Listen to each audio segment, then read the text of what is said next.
Good evening everyone and welcome to Motors TV for this rounds 46 to 48 of the British Sim Racers Touring Car Championship presented by Engine Oil Direct. My name is Andrew Woodhouse and joining me in the commentary box is iRacing World Championship driver Alex Simpson. And Alex, this is going to be exciting. Yeah, hi everyone, pleasure to be here. Laguna Seca.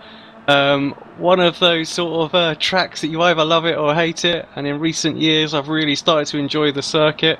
It's going to be a great race here. I just remember last season was pretty epic, so got over 45 cars waiting to line up on the start-finish line. This is just going to be a crazy race, I think. We're very proud to be bringing you televised coverage of the BSRTC Pro Series for the very first time here tonight. If you're new to the series, welcome. Thanks for having us in your living rooms. And if you're not new to the series, also welcome. Watching live on YouTube, no doubt. And we've got three of the best races here tonight, surely, with 40 Kia Optimas ready for battle. In fact, there's 45 cars on the grid, Alex, including some interesting names. Will be starting at the back. Yeah, I mean, Tom Ward had a great outing last week at Lime Rock Park. Anyone who missed that, just go and check that out on YouTube. He had a great debut to the season, so expect to see him working his way through there. Stelian Chebalevsky as well, way back there. I'm guessing that's probably due to that penalty as well, so it's going to be interesting to see him work his way through. For everybody new to the series, the BSRTC Pro Series has been fought out for most of this year already. It finishes in December. We'll be bringing you the final 19 weeks of the season on Motors TV. Now, Wojciech Zawidovic leads Wojciech Zawidovic leads the championship by 370 points over Andreas Katz, with David Baker in third, Stelian Chebalevsky in fourth, and Lee Thompson in fifth place. Alex, it's been a great start for Zawidovic over the first half of the season, hasn't it? Yeah, fantastic start, and he just will want to be repeating that performance come the end of the season. That's where it's going to matter in the showdown. Yeah, the showdown is the final 5 race meetings. The final 15 races of the season will comprise the showdown. The top 10 drivers will get into it, and also 2 wildcard entries with the most wins outside of the top 10 as well. So there's plenty to play for, Alex. Oh yeah, absolutely. Huge prize money out for grabs, and loads of people can still get themselves into that showdown as well. I mean, just looking at the wildcard entries, only need a couple of wins and you can get yourself up there. And we've seen people put back-to-back wins in this series as well. So definitely doable. Looking at the AM category that's on screen at the moment as well, Paul Smith leading the way from John Roberts. Those guys have been pretty close all season, just separated by 19 points, and Andrew Whitehead in there. Richard Gore moved himself up 2 places last week to 4th place as well. That was a good little comeback after his holiday. Laura Bond sat there in 5th place. She moved herself into the sort of the driving seat really with last week's performance as well. So all of her class wins that she's had, she's essentially sort of leading that category now when it comes down to the showdown. So good performance from Laura last week. Yeah, you mentioned Smith and Roberts. They've both had a 100% starting record this season, and that's probably one of the reasons as well why they're so high up in the championship, been performing extremely well. This series has one of the highest prize funds in the world of sim racing. These guys and girls are racing for $10,000. That's shared up between the winning team, the second place team, the third place team, the winning driver, and also the safest driver, Alex. Yeah, it's great to see actually, a good little mixture there. So it doesn't necessarily matter if you have a bit of a mare of a season, reliability or whatever might happen, loss of internet connection here and there, but keep yourself clean all the way through the series. Avoid as many incidents as you can. You can still pick up some prizes. Good to see as well that there's good prize money up for grabs for the AM category as well as the pro, and of course the team championship as well, splitting the total prize. The leading team gets $4,000 split between them. So so for what essentially started out as a hobby for these guys is pretty serious now. Yeah, and just having a quick look at that team's championship, Engine All Direct leading that by 733 points. It sounds like a hell of a lot. It's actually not that much in the context of the season, but it's still a nice lead nonetheless. GT Omega Racing in second, and then it's STEM Sim Racing in third. They've also had a very solid campaign so far. Now, onto the grid for this first round here at Laguna Seca. Wojciech Savidovic, championship leader, former champion. He's taken pole position with a 126.0, ahead of Daniel Hunt. Then with Sebastian Job in third, Andreas Katz fourth, Jamie Rushworth in fifth, Robert Fagg sixth, David Baker, the season 7 champion, in seventh place. Then it's Marco Mogren in eighth. Much better performance from him this week, ahead of Daniel Kraft and new to Apex Racing TV, Jake Blackhall. Yeah, Jake first out in the team, so stepped in as a reserve for the rest of the season. So Australian driver representing Apex and ERA as well. So 10th place on the grid. He'll be happy with that for a debut, I'm sure. Yeah, indeed. Speaking of debuts, we've got Thomas Jacobs joining us for the first time as well. He's at the back of the grid. He's qualified in 40th position. I believe he's Chaz Draycott's teammate there, Alex, and also welcoming back, I believe, a driver who used to race in the series, Reggie Blaine, has come back in. He's 33rd on the grid at the moment. Yeah, Reggie is a privateer. It'd be great to see him do a few more rounds, but I'll tell you what, looking at the back of the grid as I'm just sort of cycling through the starting order right now, it's gonna be tough at the back there as well as at the front. So, and usually we see sort of like the top drivers at the front in this first race. So it's almost going to be like a reverse grid start in round one. Laguna Seca as well, Alex. You know, you mentioned earlier on it's a bit of a love-hate track. I'm in the camp of loving it. I think I do enjoy driving round here. It's only 3.6 kilometre circuit though, and with 45 cars on the track, this is going to have the feeling of quite a tightly packed GT race, for instance. Without a doubt. Just remember last season, actually, I mean, the races, all three of them were fantastic races. There was a couple of accidents, and the guys have said just be careful going into the corkscrew. It's so easy for them to miss their braking point and get a little loose in there. And just reminds me, we just had, I think it was Smolenski last season as well, just missed his point by miles. And absolutely destroyed the field through there. So we'll keep an eye out for something like that again. Just looking actually as everybody's forming up on the grid, look at the cars starting around the corner. Yeah, that's very rare to see that here at Laguna Seca. We had it at Bathurst as well, didn't we? That's a bit more normal there. Here, that's surprising. We've got just a few seconds actually before we're going to take the start, but quite a few cars still haven't formed up on the grid. Yeah, it's a great. This is going to be hectic. Anyway, for those people who've never seen this series before, get ready to be impressed because there's 45 Kia Optimas all ready to charge down to the first corner. Alex, it's a sight to behold, isn't it? Oh, no doubt. I mean, it's going to be frantic this first couple of laps as well. There's just no room. Laguna's pretty tight as it is, and I think if you ever had a doubt what sim racing is, this is going to be a massive eye opener. Yeah, this is as real as it gets. And the Kia Optima is a great car. Front wheel drive, slightly more power probably than your average, for instance, British touring car that we see there. And that makes for some really good action, but we'll see. You've got to be careful, Alex, on the first lap, haven't you, into the turn one? Very much so. Just as everybody's forming themselves up. There's a couple of people still not taken to the grid though, so... There we go. Here we go.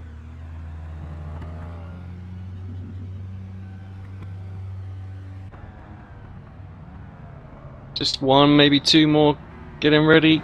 Here we go. For the first time in the history of the BSRTC. Green, green, green. The green light is on Motors TV. Wojciech Savidovic got a fairly sluggish start. Remember, Alex, the guys at the front starting, going up the hill slightly before plunging down into turn one.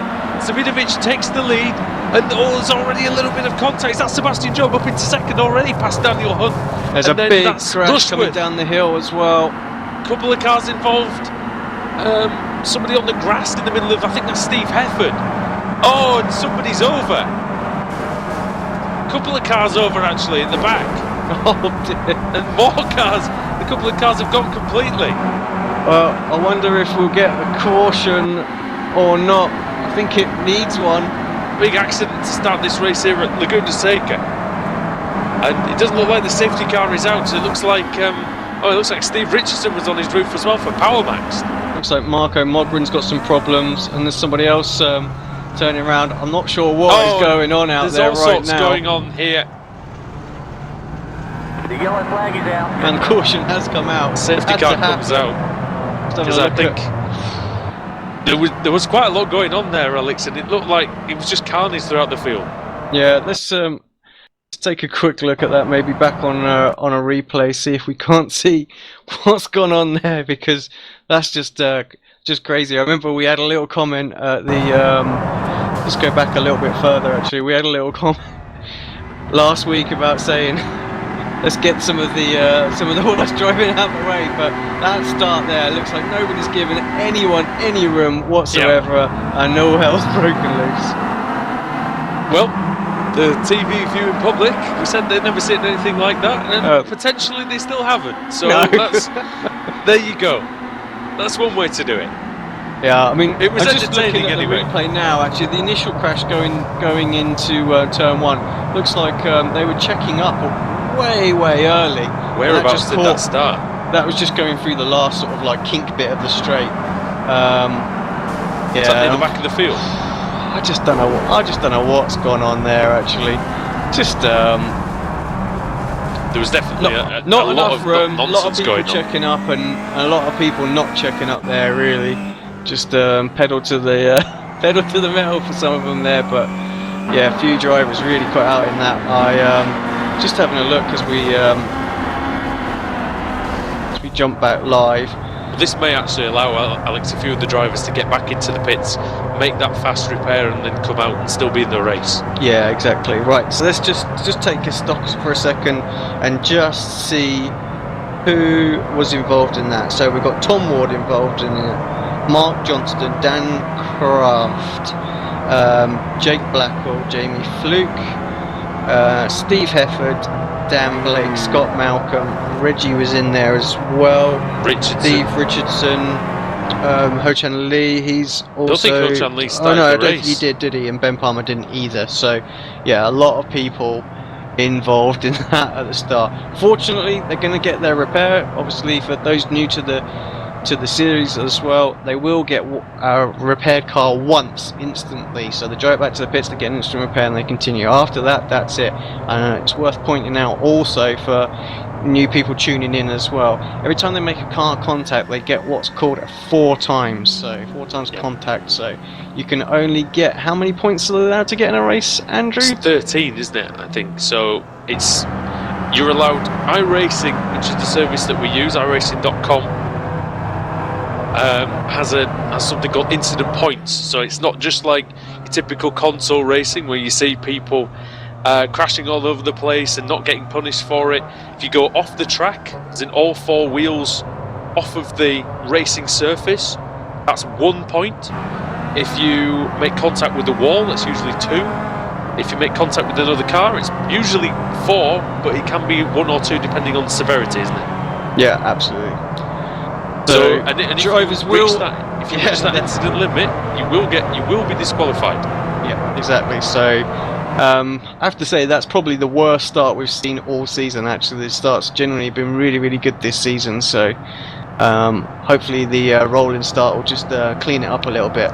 45 cars into that tricky turn 1. So I mean, I don't blame the guys for being excited and a bit nervous. You know, I think I am. I think you probably are as well. It's the first time on Motors TV for us all, and yeah, the adrenaline was going maybe a little bit too much. Yeah, I think you're probably right there. I think, like you say, just everyone was putting a good show today, and yeah, it might have just been a little bit rash going into that turn 1. But like I say, I think most of it was caused just from everyone checking up at the front really, really early going into turn 1 there, and the huge pack just following through and just not being able to do too much about it. I'll tell you who we'll be happy about. It'll be the championship contenders, Alex, because hardly any of them had any damage whatsoever. Savidovic leads from Job. Job actually got in front of Hunt with a really good start, didn't he? And we mentioned, we've raced here, Alex, before on Laguna Seca a few times in league racing, and it really does depend where you start, doesn't it? As the safety car in. Safety car's in this time. Safety car's in.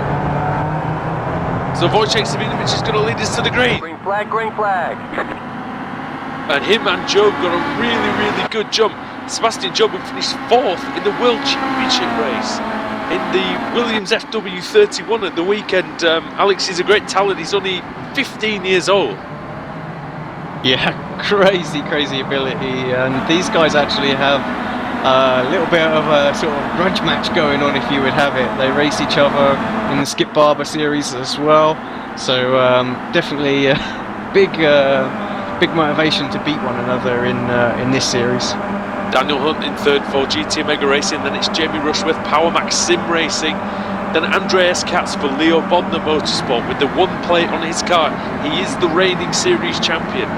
I think he's won 2 titles in his career. Robert Fagg in 6th. That's really good from him, Alex. We saw a good pace from him last time out at Lime Rock Park, and he's come again with a good setup. Yeah, Robert's very quick driver, and I think we know Carnage have had their issues this season, but I think if he can just build up a bit of consistency, we'll see him fighting in that top 10 for the rest of the season. He's really starting to put the pressure on Katz here as well. I think Carnage has struggled to field the full driver lineup most weeks, haven't they, Alex? That's been the main. As Rushworth, he thought about having a look at Daniel Hunt's 3rd position. Didn't try and take a lunge into that final corner. And Simon Fields lurking there as well in the 62 car. Peter Newman Media Machine. He's just behind Steve Walker as well, the teammate of David Baker. So Walker and Baker both driving for now STEM Sim Racing. That was Volatile Element. Now STEM Sim Racing. Pete Newman himself actually in 10th place. Alex showing pretty well again. Yeah, Pete again. Would you see him there? There he is in the Pete Newman Media Team owner. Kia out there. You can't miss the team.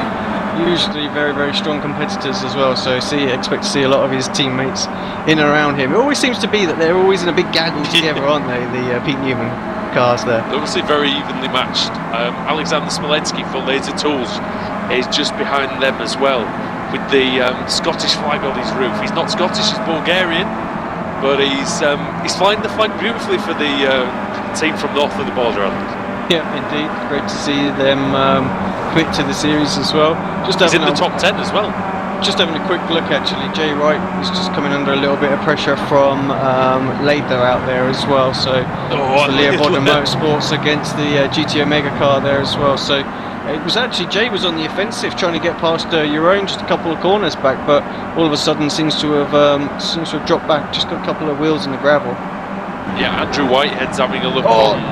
Sorry, Andrew, just the camera flips over. We're nearly 2 by 2 going through the corkscrew. That's Tom Ward, Mark Johnston, Jack Blackhall's in there as well, and Thomas Jacobs as well. Ward's going through on Mark Johnston there. Has Johnston got some damage or a slowdown?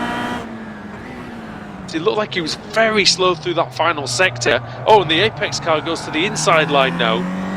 Jake Blackhall, I don't know if he got a slow exit from the last corner. Right behind the Carnage car. Who's that? Who's in the Carnage car there? Next to Ward. Tom Jacobs. Sorry. Tom Jacobs, newcomer to the series. A lot of these guys down here in this area of the field, Alex, privateers or guys just coming back into the series, so it's good to see them, or newcomers. Still Tom got some experience down there. Exit out of there, but he's gone. He's well off now. Well off into the gravel trap, but he's managed to keep it going and just keep it. It's probably not gravel, is it? It's more of a sandy, dusty substance. Not so much gravel, I think, in some of those areas. Yeah, exactly. Usually you can get away with that one. Just to focus our attention back up to the front, though, we're just looking at this is Jamie Rushworth closing in on Dan Hunt now for 3rd place. And it is actually Jamie Rushworth this time. Yeah, it is. We won't get caught out again by that. But yeah, sorry about that, Jamie Blue. Yeah, that was truly a fluke occurrence. It won't happen again. That's the one pun for the season done as well. Otherwise, he'll have me for that. Dan Hunt P3. We thought it was going to be Dan Hunt's season, Alex, but he's still sat outside the showdown positions. After he won that first race in the media day event at Monza, we thought GT Omega, we're going to be extremely strong in that regard. Yeah, just one of those seasons, I think. It's such a high level of competition here. It's crazy close, and a few hundredths can make the difference. And I just think that's just the thing with Dan. He's just been outside of where he needs to be right now, and he's shown it in some races, and others just not quite had the same as sort of like the veteran top runners of the season.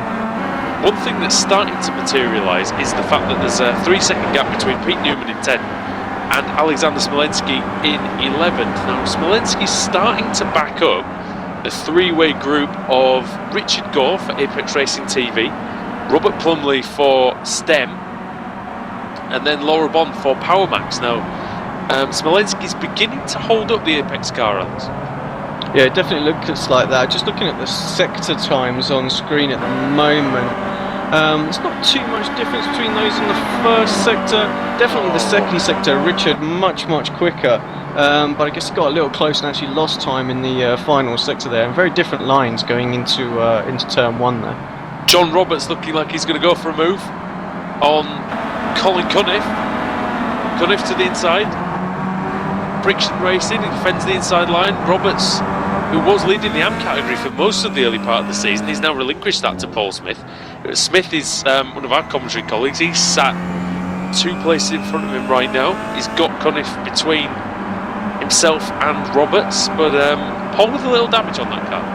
Yeah, important for the AM class that Roberts gets up to Smith as quickly as possible. I mean, Colin's no slouch. We've seen him in many a league, so it's not going to give away at all, is it? Like you say, just a little bit of damage on the front, but I think, sorry, that's Paul, isn't it, with the damage there in the stem car. Oh, just gets a little bit of rear damage as well. Gets out of shape over the curb. Cunniff has a little look, maybe late braking into the corkscrew. No, just too far back. Could hear some contact going on there. I'm not sure exactly what that was, but I think it was somebody bouncing down the corkscrew. Cunniff's actually, you can take different lines through this final sector, Alex, can't you? Downhill. Some people prefer the tight line, others go a bit wider, try to keep the momentum, but it looks like Smith's losing momentum now, and Cunniff's going to have a look on the outside of the final corner. It's a brave man who'll try and make that work. He's not done too bad with it. He's got a good run out of there. And Paul Smith, the Yorkshireman for STEM Sim Racing, in a bit of trouble now. Yeah, just tricky. Cunniff's missed his braking point and just taps Smith. I was about to say, Alex, it's very tough to get your braking right for that double apex left-hander. I didn't want to say anything really until that corner, Cobb, because you just never know what goes in there. Speed drivers take so many different lines through there. Some like to hug the inside all the way around. Others will bleed it out into the middle of the track, or even wide going through there as well. And it looks like Colin just wanted to take in a little bit more speed. He's now under pressure from Roberts as well. Roberts round the outside isn't going to make that work there, I don't think, but we'll get a good run. Have a little bit too far back. Have a little look behind these guys as well, because you can tell that these guys are slowing each other up. Because you then have Kevin Noon, Lee Berridge, Julian Janowski, Robert Graham, Chepelevsky, Kraft, Zuzov and Draycott, all within 4 seconds of each other. Oh, and Cunniff's just hit Smith going through the corkscrew, but that's only succeeded in slowing Cunniff down. As someone else has gone off. It's Berridge, is it? Berridge went off in the corkscrew, got himself a slowdown now. The side-by-side, that's one of the laser tools on the GT Omega cars. Oh, and again, more contact. Side-by-side as well. If the driver goes off the track and is deemed to have cut the course, then the software will issue the driver with, well, it's a penalty you have to serve. You have to slow down by the length of time that the game is deemed you to have. And off goes Janowski. And off goes. Everyone. Robert Graham. Graham somehow stayed in front of this group. Not sure what happened there. Chepelevsky going around the outside of him now. Let's just take a quick look at that back on replay, see exactly what happened there. Just finished that thought that you've got to give back the time that you gained. That is the best way of saying it. So you do get penalised for corner cutting. And so those guys will have definitely got some incident points for that. Robert, a great run through there, and actually probably, if I'm honest, he got his nose chopped off a little bit there. He was clearly had the run on the inside, and I think that was just a little bit late. Got to leave drivers the room there, so I don't think who was that who ended up going Robert. off?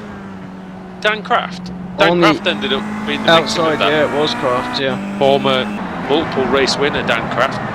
He's not going to win this one. Got a three-car battle now starting to form up for a third place as well. All this fight between Dan Hunt and Jamie Rushworth has let Andreas Katz get back in on the action. The front two are pretty much scampered away. 2.2 seconds is the lead now for Svidovic, and Seb's got a similar sort of gap behind him as well. So really it's all about the battle for third place here. Yeah, further 3 seconds between Sebastian Job and Daniel Hunt. On lap 11 of 14 here at Laguna Seca. Andrew Woodhouse and Alex Simpson with you. Adam Bath will be joining us from next week. He's away in beautiful Scotland at the moment, so hope he's enjoying his holiday. But he will be back with us the following week. Cats on the inside. Rushworth too far back. Rushworth does give him the room to do it. Runs a little bit wide. It's surely going to be side by side going into the corkscrew here. Oh, it's going to be very difficult. But if Rushworth can stay on the inside line, he may be able to keep the position. If you can just run it down there you go. You're not really going to go around the outside there, Alex, and you've got Robert Fagg there watching and waiting, and also David Baker with his new paint scheme, and he's always there or thereabouts, isn't he, the former champion? Yeah, absolutely. David just, I mean, he's not in his usual sixth place, but no, but he might get it off Robert Fagg in a minute or two. It's hard to believe Baker's a former champion. He's only ever won about 4 or 5 races in this series, but he's so consistent. That's really the deal, isn't it? It's just the consistency that they have. So just looking at the lap times there as well, those guys just squabbling, fighting amongst themselves, just let Hunt really disappear that last lap. So a 129.1 for Rushworth, and Dan was a 127.8, so 1.3 seconds gained. And you can see that was all pretty much in that second sector. Dan Hunt will be really grateful for that, Alex, because he's one of those drivers outside the shootout positions. He needs that podium finish to really drive his season on, as we have now gone. We're just about at the halfway point. It sounds ridiculous on round 46 to say we're halfway through the season, but we are. Yeah, it's crazy. So long to go. The rest of the series obviously being covered on Motors TV, so it's going to be great to keep an eye on that. Rushworth's made a big mistake coming up the hill, and Andreas Katz goes through into the corkscrew. Rushworth's not going to be able to block that this time. Oh, a little nudge on the Leo Bodner car, but Katz manages to keep it in a straight line, keeps it going through the corkscrew, and now can he pull away from Rushworth? You have to think that he's been slowly drawing into to Jamie, and Jamie just couldn't get his way past Hunt. So we'll see now whether there's difference. Actually, all these guys are slowly coming back. Pete Newman as well coming back into this. Walker's right on the back of that as well. David Baker and Robert Fagg having a good go at each other here. Baker on the inside. He wants that 6th place desperately. He must have heard me. And he's got it down into turn 1. Lovely, and he took a little bit of a touch from Robert Fagg, legitimate tactic through there just to unsettle the opponent slightly, but Baker doing what you said, Alex, hugging that inside line, shortest route. Yeah, great move there from Baker. Just got a really good exit out of the final turn there, and was just able to use the little bit of draft that you get from the Kias with the cars in front of him as well. Oh, now Steve Walker. Get the inside. Steve Walker looking on Robert Fagg, but Fagg taking the outside line and taking also more momentum into that uphill left-hander. These are tricky corners, Alex. There's not a lot of room for error. No, none at all. That's the thing. And we've seen just the last lap, Jamie just ran a little bit wide there, and he lost the place to Katz straight away. So, and there actually is a lot of gravel in that section, isn't it? We mentioned that most of it is like just dry grass or dirt, but there's another battle going on out there as well, Andrew. Right now, there's great battle actually. This is between Paul Smith, Stelian Chepelevsky, and Kevin Noon as well. So Noon's just lost a couple of places there, unfortunately, but yeah, good 3-car battle, and that's for 21st, 22nd and 23rd. So doesn't matter where these guys are racing, it's pretty fierce out there right now. Yeah, Chepelevsky, a former championship runner-up. Oh, and Smith makes a mistake through the corkscrew, and he had to He had to get on the brakes pretty hard to rescue it. Noon looking up the inside of Chepelevsky. Chepelevsky still holds it round the outside. But it looks like Smith just going backwards in this race, Alex. I don't know if his tyre wear is a bit off or probably that front damage. Yeah, I was about to say, he's on got the a bit inside. of damage. Noon has it, bit of a late move in there, but he's got it done, I guess. No disrespect to... Oh, there's a crash behind them. That's Berridge. Survived. Was it your own Kaiser? I think it was.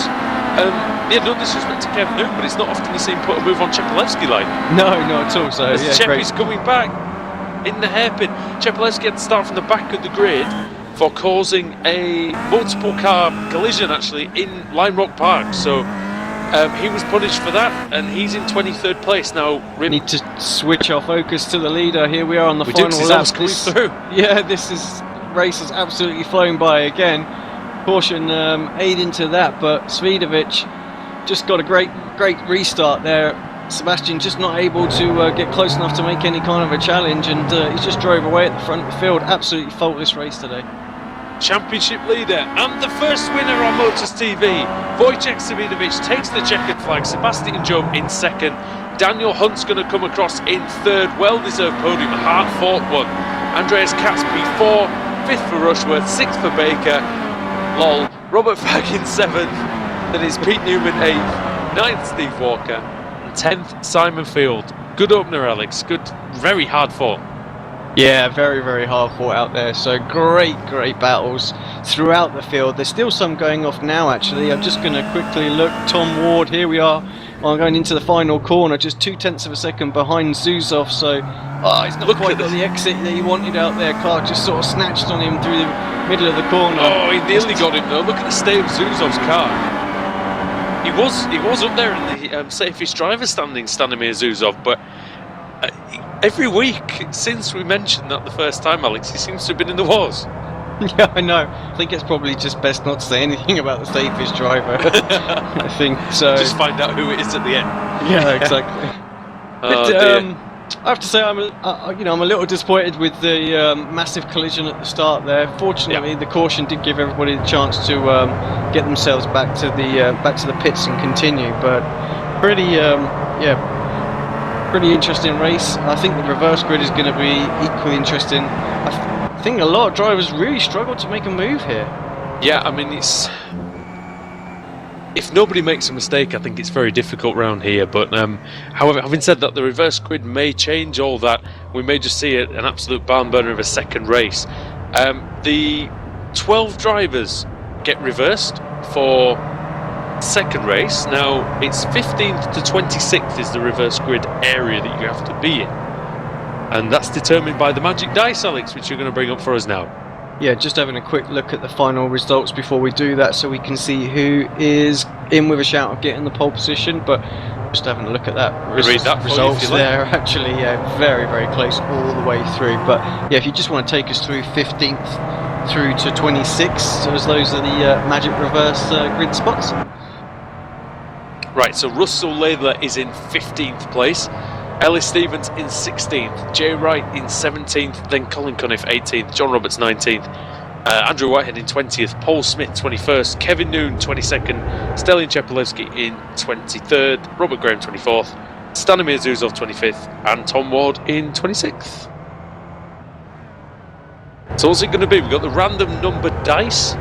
Alex is going to do 3 dummy rolls, and then we're going to get the final roll. She's going to determine who starts on pole. Everybody flooding themselves back into the pits at the moment. It's like a traffic jam on their M25. Here we go. Let's bring the dice up though. Right, so 3 random rolls. First up would have been 18th, followed by 23rd, and then 23rd again. So pole position's going to go to Stellian Chepelevsky. 22nd, sorry. 22nd, sorry. Kevin Noon. Kevin Noon. So that little move that he put right at the end got him pole position. Wow, he'll be delighted with that. He will indeed, because it was a hell of a good pass on a man. I mean, we were talking about Chepelevsky earlier on. He's a man who's finished second in the championship before. He's won many races in this series, and excellent little scalp for Kevin Noon. He finds himself on the front rows a couple of times now this season, isn't it? Yeah, and I remember the last time he was towards the front, he managed to hold on to it for quite some time as well. So Silverstone, wasn't it? I yeah, believe. so hopefully he can, he can go one better. And depending on how the start is, again, I mean, we've seen how close and tight packed that field is in the middle. And if there's any kind of trouble, again, going into turn one, he could could well hold on to it. Paul said he was. Colin Cuniff was trying to turn his Kia Optima into a C apostrophe D. Make it a lot shorter. No, I think there was some good, very close action in there. It did pretty much go true to form, though, didn't it, on the qualifying by and large? Yeah, I think so. Srevic pulled away. So did Sebastian. Jamie really had. Daniel had Jamie all over him for most of the race, and that's really what set them back even further. And then, of course, it become a little battle between Katz and Katz, Baker, Fag, Newman, Walker, and Phil joined in on that as well. Just when you look at them, 8 seconds to 14 covers those drivers in the top 10, so really, really close. And actually, from Smolensky down as well, you just look how close that is as well. 11th, 12th, 13th. They're really, really close. And then again, you've got Robert Plumley. Just looks like there's a little group around them. So lots of little individual packs and battles going on throughout that race. So the reverse grid might shake that up in some sense as well, with some of the faster guys coming through. It's going to be very interesting to see how it all plays out. Well, Adam's favourite stat of the top 10 qualifiers, 7 of them finished the top 7 qualifiers on the grid finished in the top 7 positions.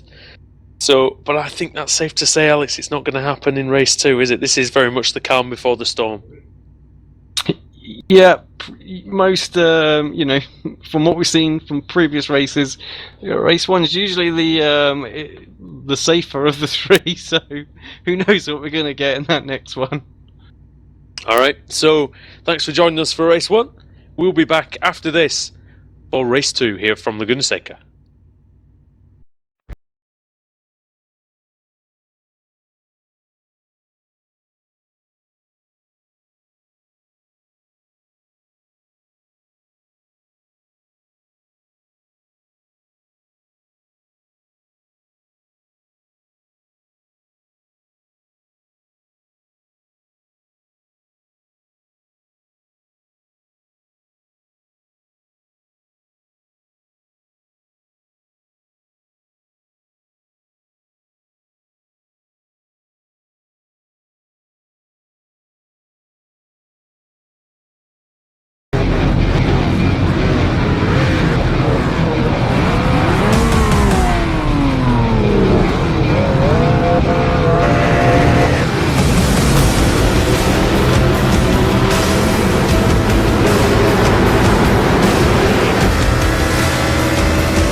Simulated racing can be awesome, but it can also be kind of a free-for-all.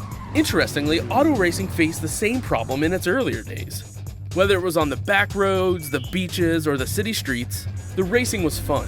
But there was always a certain level of chaos and danger, until some folks came along and put some order to all of this.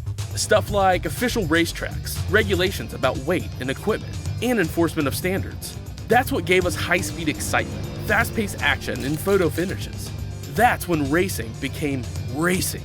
The guys over at iRacing.com have made the same transformation in the world of sim racing. Sure, they've got the most accurate tracks and realistic cars out there, but that's just the start. See, iRacing analyzes the performance and results of each driver in every race, so you can be sure you're always placed in races where the competition will be tight, and that those reckless drivers who ruin it for us all are kept in the pits. Not to mention that with over 45,000 active members already in their vast community, you can find races day and night, so you can always get in on the action. You can even join a league of your favorite series. And since updates are always automatic, you don't have to worry about software and can focus on the track. Zip up your fire suit and check out iRacing.com.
in the outside contact made. 56 slides it at a 4. Who's going to be at the stripe? Dead even give it to Ryan Truex. Truex is your winner over Tandy.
Welcome back to Motors TV. It's round 2 of the evening from Laguna Seca circuit.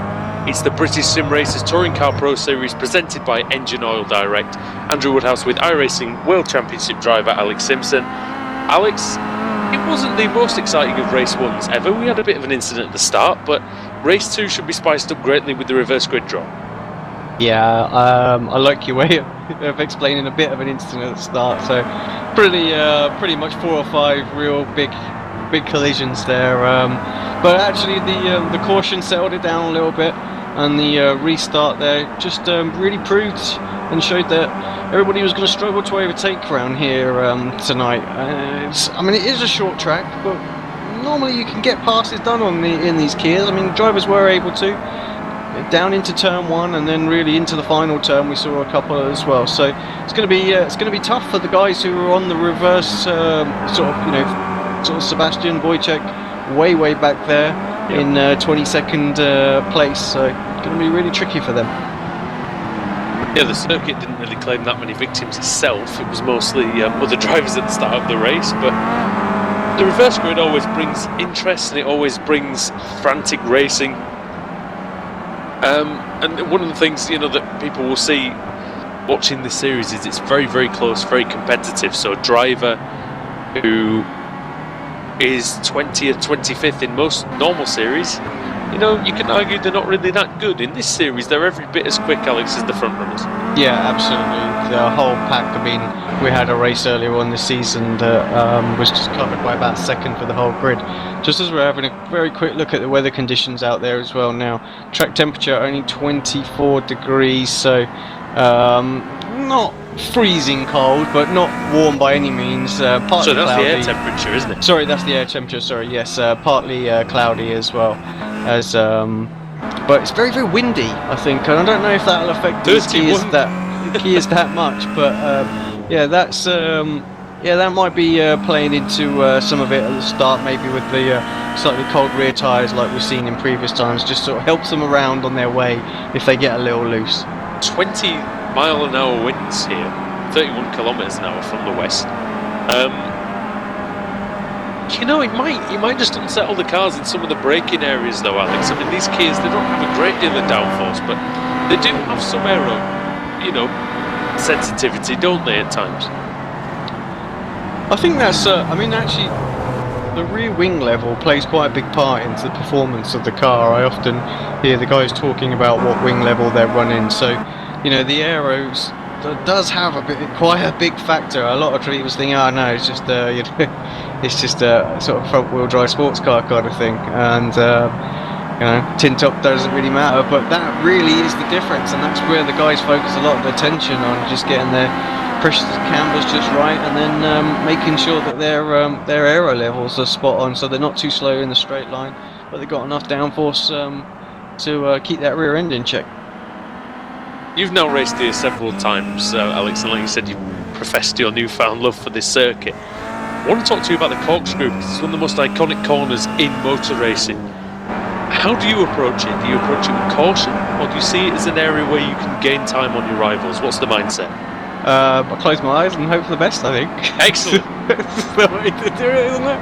That's the technical analysis, everyone. I think, it's such a challenging corner. I mean, if you take it the same 2 laps in a row or 3 laps in a row, then you're a god, because it's so tricky. For all intents and purposes, blind on the way in as you come up the hill. Blind on the way out. Yeah, it's you can't really hit the brake in, so you turn into the left, and you already start to steer to the right before you even see the car sort of go over the crest. So just have to have faith that you're not cutting the corner there, and it really can unsettle the car going over there. So yes, you probably need a little bit of caution, but there's so much time to be had if you're aggressive through there, but it can bite you so fast. So I think on qualifying you absolutely go for it, but on race you just leave a little something on the table. That downhill section coming out of the corkscrew, down, cascading round those left-handers and right-handers down the hill into the final corner. That's one of my favourite sectors, and I really think it's because it just feels so fast down there. It's an awesome section of any racetrack. The camber through those corners, just helping you get around all of those quick, fast, flowing corners. And it doesn't matter what car you drive it in, you know you're taking those corners just a little bit faster than you would do if it was flat, and it feels great. Onto the race then itself, race 2 here.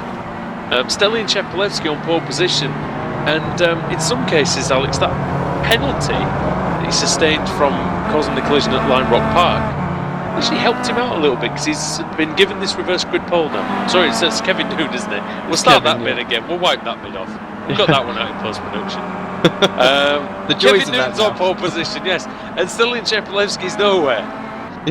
As it seems, 23rd. Good grief. Yeah, so Kevin Noonan is very patriotic. Kevin Noon photography privateer Kia Optima. That move on Stelian Chepelevsky really did help him out, didn't it? He got him his reverse grid pole. Oh, that was everything. As we've just sort of alluded to there, that was the difference between first place on the grid and 23rd. So, what a great move that was in hindsight. We said, he come from a little bit far back to get it done, but there was just a little bit of side contact in there. But have it. We've seen Stelian do. It was a clean move. A move one or two like that in the past. So got to be a little bit aggressive, and especially when you're fighting in and around the reverse grid spots, because you just don't know where the dice is going to roll. That's exactly what I was talking about earlier on, though, because all due respect to Kev, like I said, you don't expect one of the quote-unquote midfield drivers to be sticking it to the title contenders like that. It's really good to see. And actually, for a good part of the of this series, you do see that quite often. To be fair, a lot of drivers will race hard, some of the front runners, and that is exactly what you want to see week in, week out. It does mean, Alex, that this battle will continue as well at the front. Paul Smith's alongside Kev Noon on the front row. Then it's Andrew Whitehead, who I must add has done a great job with all the skins, so we've got to give him a lot of credit for that. Then John Roberts in fourth, Colin Cunniff, then Jay Wright, Ellis Stevens. That battle's just going to rage throughout this whole race. Yeah, that's an interesting front sort of 5 or 6 cars there, and then just the quicker guys coming through from behind them as well. This is going to be frantic, I think, for the first couple of laps. So the full grid of Kias takes to the Laguna Seca circuit once again. As the revs are rising here, the red lights are on. Green, green, green. And once again the green light is on. Paul Smith got a beautiful start from the outside of the front row. He's already into the lead. Streaming down towards the double apex left-hander. 3 wide in some places. Bit of caution needs to be exercised here, boys. Oh, somebody's lost it in the middle of the pack, I think. Pretty much the same sort of scenarios we saw the last race. Just as everybody checks up to get into that first turn, then the whole pack was flowing in much faster approach. Just get a little out of shape trying to get the car slowed down a bit earlier than they expected to. I think whoever it was may have saved it. Paul Smith leads by over a second already from Kevin Noon. Up the inside goes Whitehead, Andrew Whitehead in the left-hander coming up the hill, and he forces Noon to yield that position. John Roberts, second place in the AM category. He's going to come through as well, and that's a bit tight in there. It was too tight for them all. I think they've gone. Yeah, Noon spun around there. He will not be happy with that. He waits to get himself Roberts back still running onto the circuit. Yeah, Roberts is still going. Who was it that got involved with him? With Noon? I'm not sure who it was directly behind.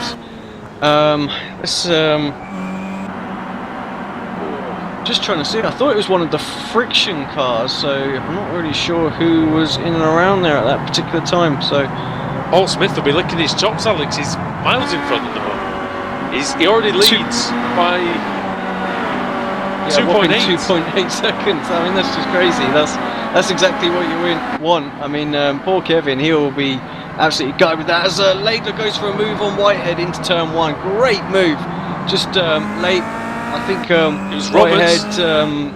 It's Roberts that he's got through, Alex, there. Oh, sorry, Roberts. Yep, sorry, my apologies. And then 2-time champion Ellis Stevens. He is in 5th and it's now 4th ahead of Roberts. So Roberts going slightly backwards. we've seen he tends to have better pace at the end of races in that engine oil direct car. So Paul Smith leads for Stem Sim Racing, then it's Andrew Whitehead, but engine oil direct. John Roberts, it's Russell Laidler in third for GT Omega, then it's Power Max Sim Racing, Ellis Stevens, and then it's John Roberts for engine oil direct in 5th place. A little check on our championship contenders. Jamie Rushworth has got up to 14th place. He's having a go on Steve Walker now. Chepelewski was off through the tricky left-hander. I think that was Dave Baker was involved in that as well. Sorry, yes, Dave was off, and they're all checking up, going through the corkscrew right now. Kaiser's very tricky wide. in there. Kaiser very wide coming out the corkscrew down this beautiful section that I was just talking about before the race, and it looks like the number goodness me, 41 car of Colin Cunniff under a hell of a lot of pressure now. Oh, that's Kaiser getting bumped around there as well. He's managed to save it for the most part. Nothing new but there, then, is there? Yeah, but he's going to lose a lot of momentum there. That's Baker there. There's Andreas Katz been in the wars as well. No, he has. He's got front damage on that Kia, Alex. It looks a bit nasty on the front. This is ridiculously close up the front here as well. Just looking at a battle between Laura Bond, Sebastian Jobe, Simon Field, Richard Gore, Jamie Rushworth's in there, Hunt's in there as well. They were sort of 2 by 2 by 2s just for a moment there. Savidovic up to filter out. Savidovic up to 18th place as well. He's just overtaken Colin Cunniff. Colin Cunniff driving for Friction Racing now, very established sim racing team. Smith leads, Whitehead second, Laidler third, Stevens fourth. Fifth is no, in fact that's wrong, isn't it? The Laidler and Stevens have both got ahead of Whitehead, so it's Smith, then Laidler, then Stevens, then Whitehead. John Roberts in 5th, 6th is Jay Wright, 7th Laura Bond, but she's under a heck of a lot of pressure now from, is that Sebastian? Is Sebastian. As he got up there in one lap, he was 3 positions further back at the start of this lap, and he's just gone past Simon Field, who's won. It's absolutely no slouch, Alex. He's won many races in this series. Yeah, Field, very, very accomplished driver, and he's under a bit of pressure from Richard Gore, I think. No, Jamie Rushworth actually now got the better of the runs there. Alex Evan flowing really, really quickly out there right now. Can Sebastian Jobe get past Laura Bond? And Field with a very late move, and he's almost made that one work. Can he carry the momentum now through turn 2? He just about did. He's got the outside on Rushworth, but Rushworth putting him under a lot of pressure. It looked like Field just completely missed his braking point, Alex. Yeah, I think that is. He turned it into half an overtake. I think that's the perfect example of a missed overtake there. He had no choice but to put it up the inside and just hope that Sebastian saw him coming. Unfortunately, he did. There was no incident there. I know that Apex Racing TV management had a little word with Sebastian. Said that you can win this championship if you're just consistent and if you don't get into trouble. That was a perfect example there of good awareness. Yeah, exactly. Didn't try and squeeze Fields into staying on the inside there. Just let him have it, and then just tuck back in on the other side. So just having a quick look, Robert Fagg trying to make his way up as well. That's Robert in 13th there, just behind Dan Hunt. So he's already done a great drive out there as well. He's already done Steve Walker on this lap, but Steve Walker's going to try and come back on Fagg here. Walker's going to have a look as Job's not really making inroads on Laura Bond at the moment, so Power Max Sim Racing looking better in this second race, aren't they? Laura's actually closing in on the drivers ahead of her as well. If we just jump to Laura for a second, and you look at the previous lap times against Jay Wright, a 128.2 for Laura, a 129.7, and you can see them fighting ahead of her right now. She's going to close into them in no time at this rate. She's actually the one that's dragging Sebastian along towards this lot. It's not a surprise here, because Laura Bond, she won the race on Sunday, didn't she? There's a social race that takes place a few days before the main meeting, and Laura won here, I believe, the other night, so she's got the pace in that car.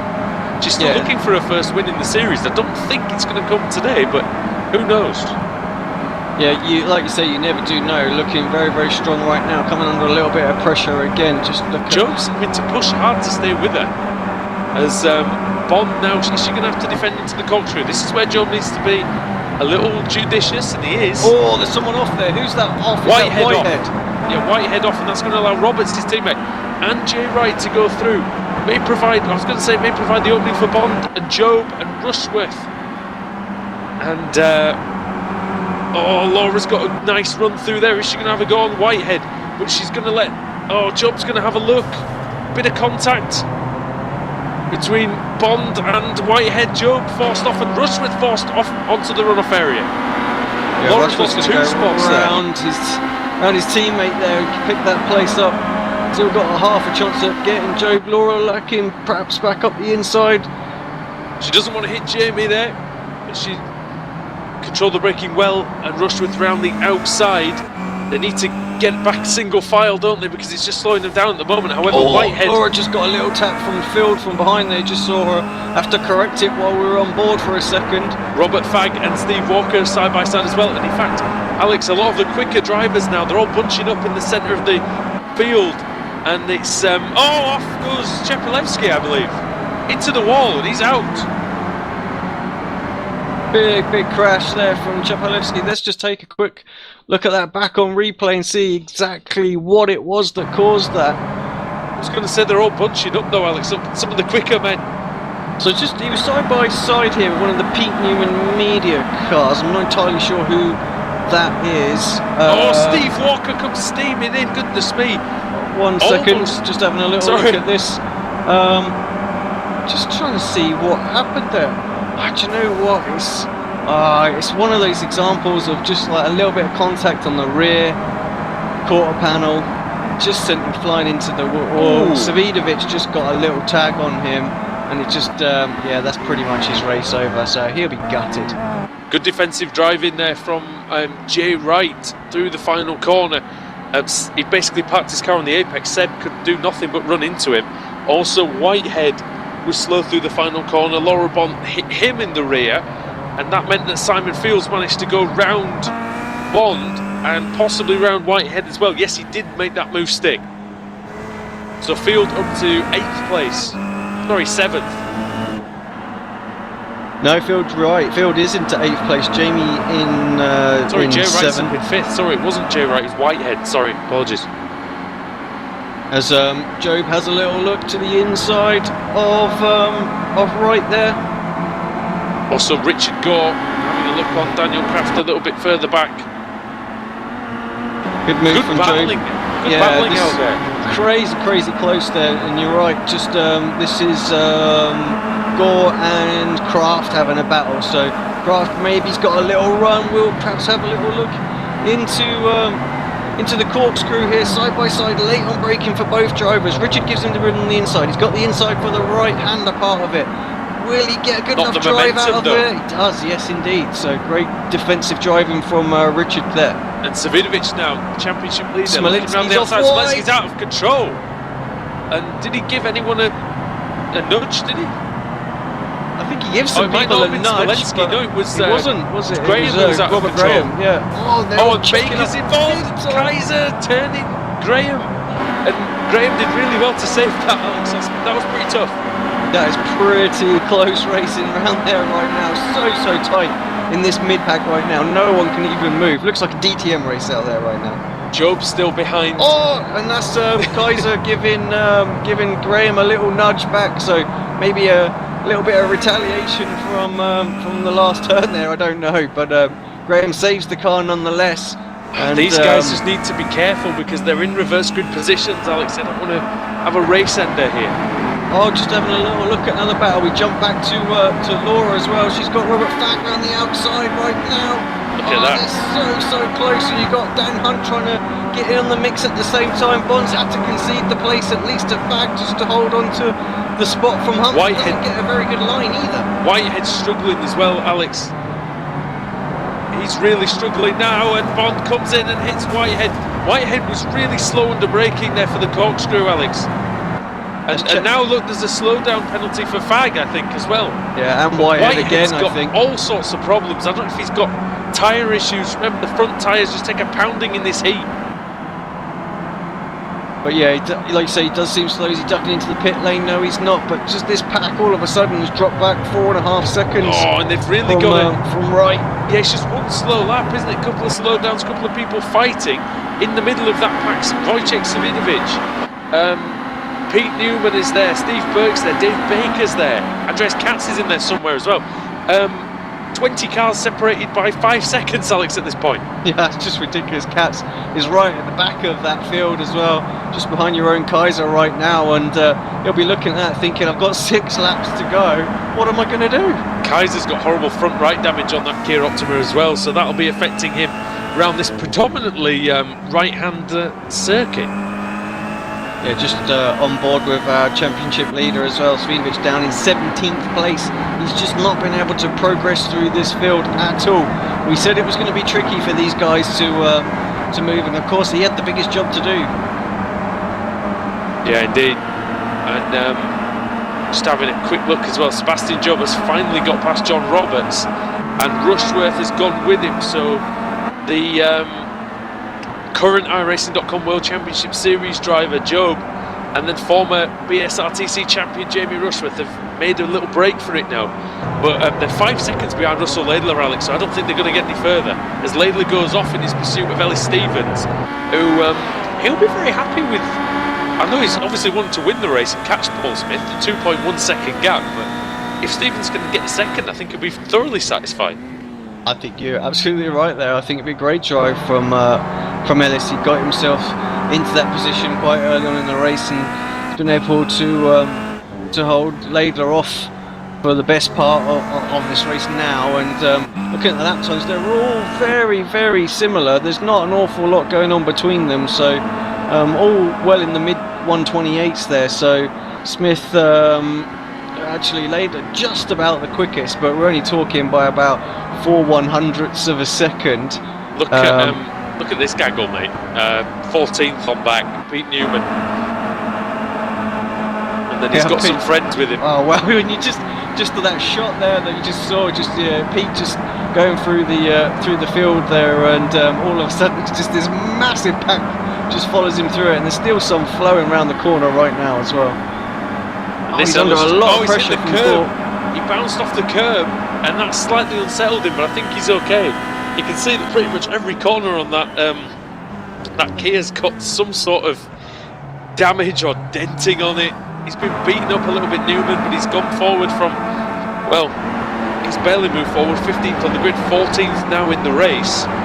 Svidovic having a little look on Gore. Gore was putting a little bit of pressure a moment ago on Pete Newman. I was about to comment and say what good meeting Richard's having, looking very, very quick, but he's got his hands full right now. Daniel Kraft, and that was forceful, and he maybe inadvertently helped out his team leader there. He gave him a bit of breathing space. Yeah, exactly. And Svidovic has lost the place there as well, of course, to Kraft, and he's under a bit of pressure from Stephen Burke now as well. Burke trying to come through on the inside of the championship leader. Svidovic having to hold it around the outside. You can see Burke in the rear view mirror there. There he is, pops into the view right now. Svidovic is going to have the inside line for this right-hander. Will he get the place back? It's a great track for going too wide as Laguna as well. So many different lines, and especially with the Kia Optima, you can keep so much momentum even if you're not on the shortest route. And Svidovic, they bang door handles there. Stephen Burke. We will have the inside line now for the upcoming left-hander, but Savinovic sweeps around the outside. He gets the move done, and look, David Baker's there as well, Alex. Yeah, Baker, he was caught up in something at the start of this race, so he's recovered quite well. Car does look a little bit battered. Somebody very sideways there. I think that's Ben Palmer. He's a former race winner in this series. He's a privateer this season, not doing the full schedule. It's a long schedule as well, Alex, isn't it? Running from, we started off in April, and then we're going through all the way to December. Indeed. Look at what's going on at the front. Something's happened at the front. Smith's now in third, and look at Laidler, who's going for the lead. Down into turn one, and Stevens coming back, and he hits Laidler, and Smith's going to try and go into second place now. Can you imagine Smith must have made some sort of mistake there, and he was clear in the lead, 2 seconds clear. 2 seconds clear. Little mistake, and that's how quickly it can change. And then, of course, what's going on while these three are battling is they've got a very fast Sebastian Job and Jamie Rushworth hunting them down at about a second a lap at the moment, so they're back within range. And I think on the final lap we're going to have a shout out with 5 cars in it for who's going to take this victory. Paul Smith won at Bathurst at the back end of last season. He drove an absolutely faultless race there, but he must have done something to lose the lead to Ellis Stevens. And Russell Laidler tried that move into turn 1, and the door was closed emphatically by Ellis. Yeah, I don't think you could say anything else there, can you? It was like, not this time, my friend. That's a good, that's something in touring cars. I think that's perfectly, it's all fair in love and touring cars, isn't it? Laidler still looking to get by as well. That Powermax car does look good though, and Job and Rushworth, Alex, just lurking there, about 2.5 seconds behind. This fighting here is allowing the two really, really fast guys out of this group to close in. Yeah, I think by the end of this lap they're going to be on their tails. So last lap again they were 1.5 seconds quicker than the 3 ahead. So it's not going to take long. Whether they'll be able to get past in that final lap, I don't know. Jamie's going to want to try and get Sebastian. That's the main thing. So that might be the only saving grace for the drivers ahead of them if those two start to battle. I think if Smith wants to catch up here, he just needs to refocus. He just needs to take a deep breath and to gather his thoughts a little bit. Rushworth going slightly off track. He'll be fine with that. It wouldn't cost him a lot. Battle for 9th place, Laura Bond, Robert Fagg, they resume their battle. Into sector 2, Robert Fagg's going to go for it. Yeah, had a little look. And he just judges it well. Laura, very fair, they give enough room, but maybe just a little bit too much. Robert's just about got to run. He's got to be brave to go too wide here. Oh, and they do, and Bond just goes a tiny bit wide. Now she's going to have a look into the corkscrew. Is a move coming here from the Powermax driver? Jay Wright as well wants a bit of the action. Wright's trying to go round the outside into the corkscrew. That hasn't worked, so now Whitehead is coming through as well. Bond's gone round the outside of Robert Fagg. I think Fagg's had a slowdown or something. As we're going to start the final lap for Ellis Stevens. With Russell Laidler, he's about 0.6 of a second behind. Job has got into 3rd, and Rushworth has now got ahead of Smith as well. Yeah, Smith's really struggling out there. I wonder if he's underfield or something like that, but all of a sudden he just seems to be falling back. Maybe tyres are just falling off more than the rest are right now. I'm not 100% sure. Maybe we can get a word with him at the end of the final race tonight just to see what happened, because I thought he had this one sort of wrapped up, to be honest. So did I, and I mean, I know from experience in this car, when it's hot like this, the track temperature over 40 degrees, the front tyres are just awful in the second half of the race, unless you've got the car set up, maybe with slightly lower tyre pressures to come later on in the race. Robertson Hunt having a little battle out there as well. They're just ahead of that massive gaggle that is led by Robert Fagg. I mean, that's 10th through to, let me see, about 20, no, like 29th He's about 29th place. Jamie Fluke. 19 cars there, that's just crazy. Jamie Fluke's at the back of that pack, and he was in the top 10 last week. That's the quality of this field. And you know what? Laidler, he's so close to Ellis. Is he going to make a move into the final corner? Could we see it? Here at Laguna Seca in race 2. Oh, Ellis Stevens opens the door for Laidler. He parks it on the apex. There's no way through there, Sonny Jim. And Ellis Stevens, the season 1 and season 2 champion, is going to come through and takes the win in round 2 of the evening here at Laguna Seca, ahead of Russell Laidler, 7th and 8th on the grid, 1st and 2nd on the road. You see this massive gaggle as they come across. We've got battles going on throughout, going in that final corner. Just look at how crazy that is. Get it? Is Fagg going to get it? Laura Bond gets 9th place ahead of Fagg. Then it's Whitehead. It's not Whitehead, it's Walker. Walker's got there on the line ahead of Andrew Whitehead, and then it's Pete Newman, Daniel Kraft, Wojciech Savidovic, Richard Gorin 16th, Andreas Katz 17th. Oh, goodness me, Kaiser, Wright, Burke, Baker, Blackhall, Palmer, Janowski, Cunniff, Blake. Goodness me, Smolensky, Malcolm, Fluke. That was that gaggle. It was truly a gaggle, Alex. 11th place down to 29th was just 8 seconds. Yeah, it's just absolutely crazy. Great drive from Ellis, you have to say there though to take Brilliant. that one. I mean, very forceful in that turn one, and good drive in there. And I thought Leda was going to perhaps run a little bit deep and try and get a cut back or something like that, just to try and use the draft there. But Ellis parked his car on the final turn apex there perfectly. We said that Power Max Sim Racing had a good car here, Alex, tonight.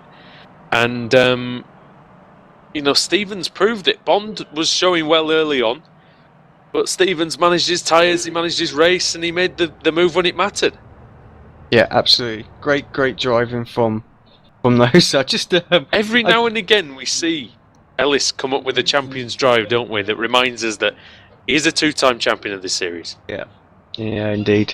And that's one there. He's going to have a tall order depending on what the reverse grid's going to be. Just looking at the final results as they flick over the screen now, just how close that is. And you might have watched that first race thinking, what the heck is this? With that start. But that is what the BSR TC Pro Series is all about. So just nowhere to move. So difficult to make places up in there. Svidovic way down there, arguably you could say by far the fastest driver in the field today, just showed by that first race, but just couldn't progress. So it's all about picking your opportunities. Job got a great start. He's probably going to be leading net points so far for the week. We'll have to see what happens in the final race. It can all change around again though. Second and a third for Sebastian Job, so really, really excellent meeting so far for him. However, he's going to start a minimum of 12th, Alex, in the next race, so it's going to be very tough for him. You're right, that is a great advert for the BSRTC, and hopefully everyone watching on Motors TV and live on YouTube really, really enjoyed that one. That is what we are all about. We switch to our trusty dice just to pick the pole position for the next race. I'll just go through the contenders for you. Please. And Wojciech Savidovic actually heads the list of reverse grid nominations with 15th place. Richard Goran 16th. Andreas Katz 17th. Jeroen Kaiser 18th. Then it's Jay Wright 19th. Stephen Burke 20th. Baker in 21st. Jake Blackhall in 22nd. Ben Palmer 23rd. Julien Janowski 24th. Colin Cunniff 25th. And Dan Blake in 26th. So it could be Savidovic or Katz or Baker on pole position, Alex. That's a tantalising prospect. Well, let's do the rolls. So first up, the first dummy roll would have gone to 26, so a full reverse grid, then a 20th again, It seems to do these double rolls. Right, who is going to be pole position? Final roll of the night is going to land on 25th. It's a big one. It is a big one, and it's Colin Cunniff at the front for Friction Racing. There you go, Colin. I'll accept the payment in the post, mate. Thank you very much. Weighted dice aside, that was a heck of a race, mate, wasn't it? That was fantastic race, and we needed that. I think after the first race, didn't really get going that first race, but that second race, that was just absolutely epic. We didn't know where to point the cameras throughout that one. There was battles going on at the front, in the mid pack, towards the rear, everything. Just what we want. Yeah, for those people who are new to sim racing, like I said, welcome. That was bad. That was really, really awesome. And we just want more of that racing, don't we, in the next race? Yeah, absolutely. Great driving from everyone out there. I'm really, really looking forward to the final round tonight. All right. So thanks, everyone, for tuning into race 2. We'll see you after this break for race 3. And, well, Colin Cunniff on pole position, 25 car reverse grid. Don't miss that.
Simulated racing can be awesome, but it can also be kind of a free-for-all. Interestingly, auto racing faced the same problem in its earlier days.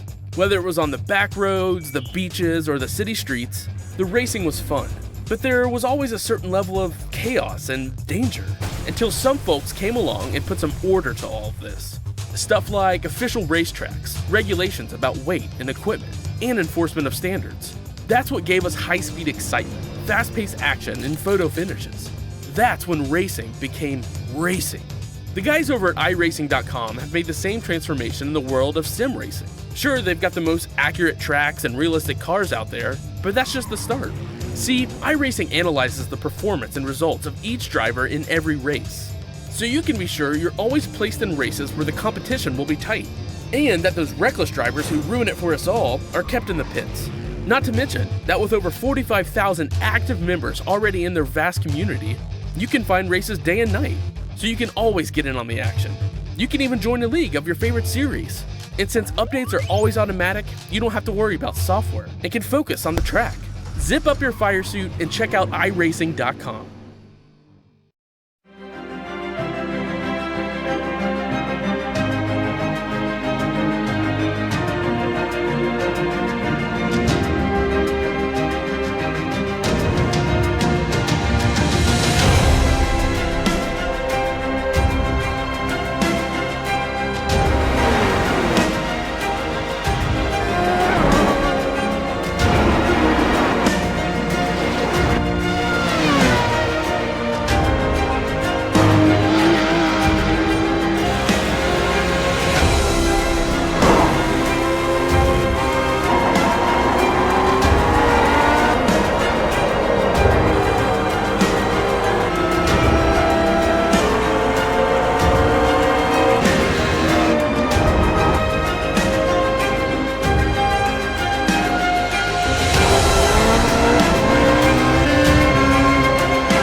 Truex in the outside, contact made. 56 slides it at a 4. Who's going to be at the stripe? Dead even, give it to Ryan Truex. Truex is your winner over Tandy.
Simulated racing can be awesome, but it can also be kind of a free-for-all. Interestingly, auto racing faced the same problem in its earlier days. Whether it was on the back roads, the beaches, or the city streets, the racing was fun. But there was always a certain level of chaos and danger, until some folks came along and put some order to all of this. Stuff like official racetracks, regulations about weight and equipment, and enforcement of standards.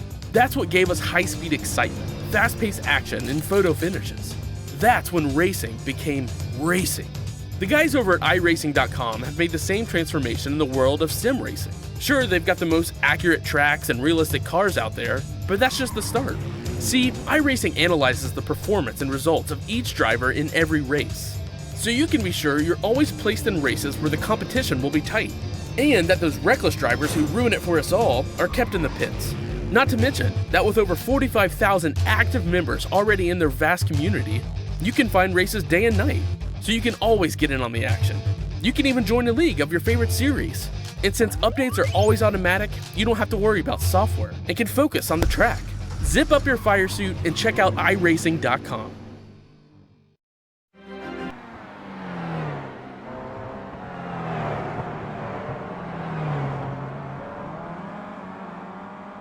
Welcome everyone to the final race of the evening here on Motors TV. It's the British Sim Racers Touring Car Championship presented by Engine Oil Direct. Andrew Woodhouse, Alex Simpson with you from Laguna Seca Circuit, Monterey, California, United States.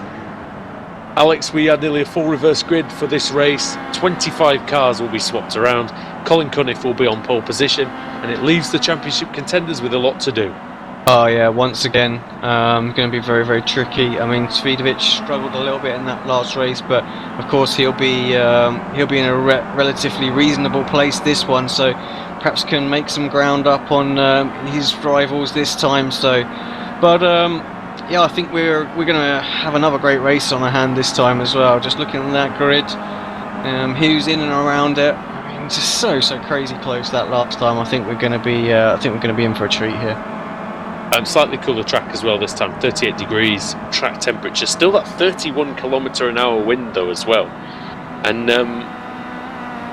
again, we didn't see that the drivers had too much difficulty, did we, last time? Because they're going to warm the tyres up quickly in these conditions. Yeah, like you say, I think the sun's out, so it doesn't really have too much of a problem with the rears. It takes a few corners just to get the rear pressures up. It's when you have the overcast conditions, that's really when it struggles, or the track temperature is really, really low.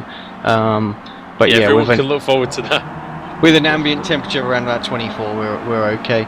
Just looking at the conditions out there actually, and just lap record, Andreas Katz with 126.2 before this race meeting. I'm not sure what they were doing the last time, but might be on for this time. Practice times sort of mid 126s. So yeah, you never know. Get the right sort of slipstream here, we might see a new lap record set. Yeah, definitely Andreas Katz. I think he'll be in a decent position as well. I don't think he had the best of race twos.